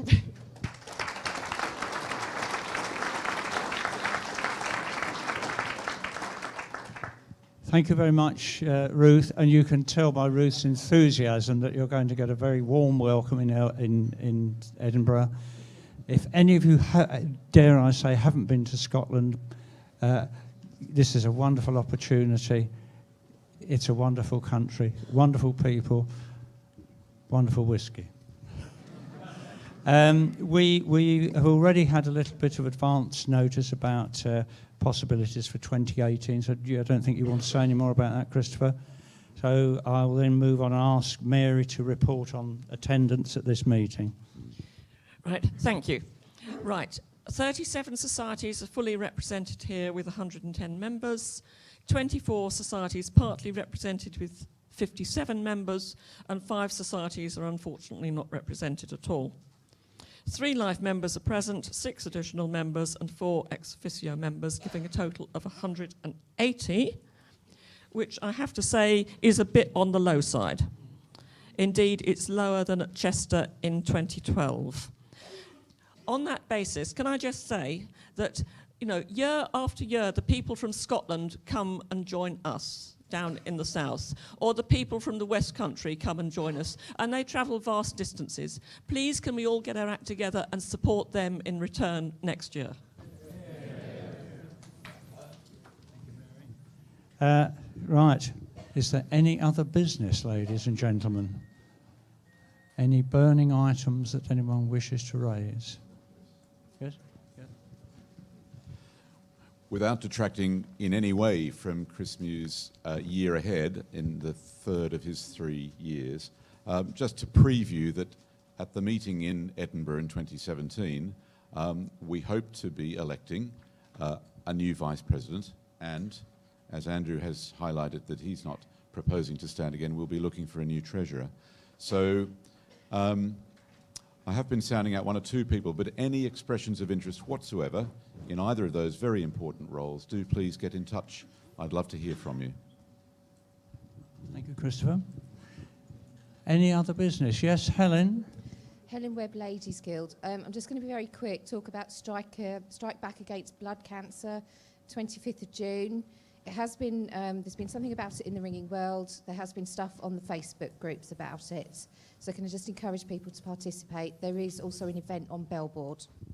Thank you. This in terms of sponsored ringing, is it, Helen?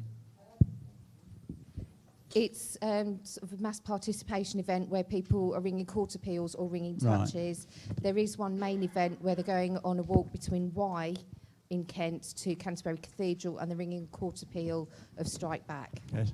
Okay, thank you, Helen. Yes, Julian? Julian Newman here, please. Sorry, Julian Newman, Salisbury Guild. I think I missed it. Can you remind me what's happened to the Ringing Trends Committee and its membership? The Trends Committee, they have no members at the moment. And we weren't going to elect them after the ICT Committee? If people are willing to stand in the light of what has been said on the IT Committee, we can go back to that item. If anyone wishes to stand and be proposed for the Trends Committee.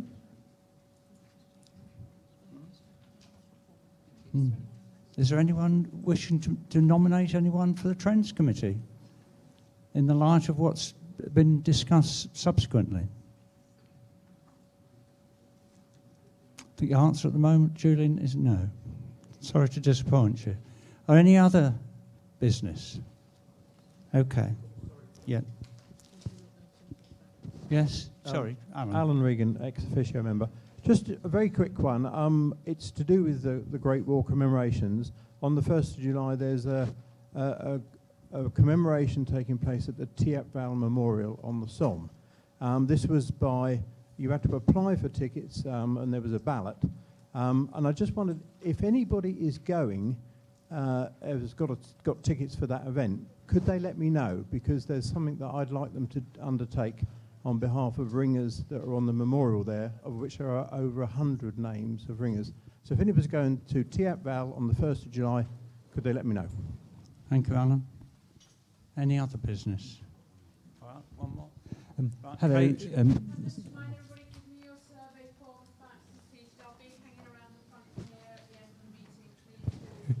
Thank you, Kate. Thank you. Sorry? James Ramsbottom, St Martin's Guild.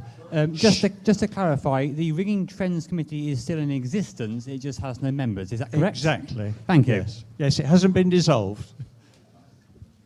I'm really sorry, this is more of a Christopher Omani answer, but more of a commercial. Elva Ainsworth left her mobile phone here yesterday completely by accident.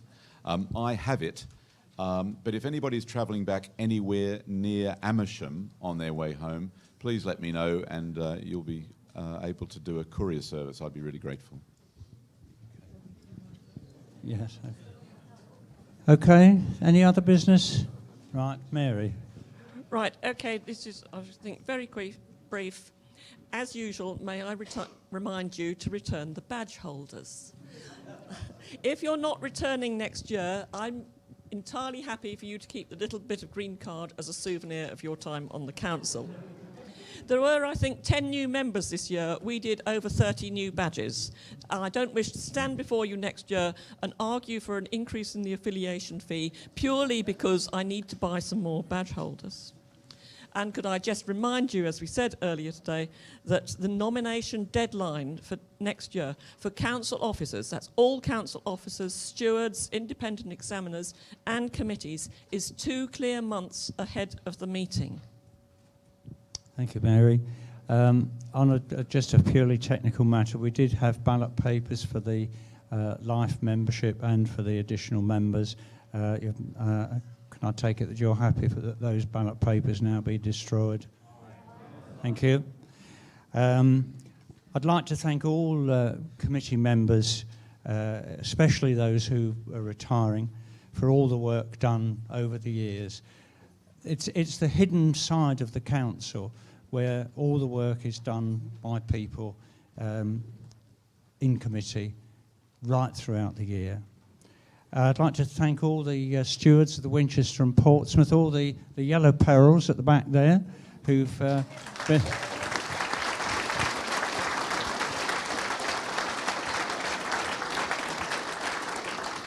who've been so diligent for in their work. Thank you, members, for all your support during the year, and reminding members that the triennium runs until 9:29 a.m. on... Sorry? Yeah, 9:29 a.m. precisely on Monday the 29th of May 2017, so you continue to be representatives until then. Before I give a general vote of thanks, I think I need to thank all of you here today.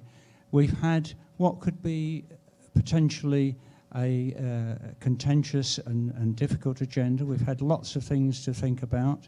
We've taken some momentous decisions. We've got through some difficult motions. And I thank you all for your patience and courteousness and the diligence which you've put in during the meeting. Thank you to all the organising committee of the Winchester and Portsmouth Diocesan Guild, Christine Hill, Michael Church, Charlotte Collis, Claire Partridge, Maureen Routh, Tessa Smith and Tony Smith, and to all the other members of the Guild who manned the reception desk, manned the help desk, ringing members from local towers who acted as stewards and welcomed you on ringing tours, to Guild members who acted as stewards at the Royal Beach Hotel, to the tellers, microphone operators, and all the Guild members involved in any way with the arrangements, and of course, especially to their master, Viv Nobbs. To Right Reverend Christopher Foster, the Bishop of Portsmouth, who came and attended our dinner, to Councillor David Fuller, Lord Mayor of Portsmouth, and again to the Master Viv. To Reverend Canon Joe Spreadbury, the precentor of the cathedral, for leading the Songs of Praise service and giving the address at the cathedral. And all the incumbents and ringers of local churches who've made their bells available during the weekend. Thank you all very much for your patience today, and I now declare the meeting closed. You can go and enjoy the sunshine.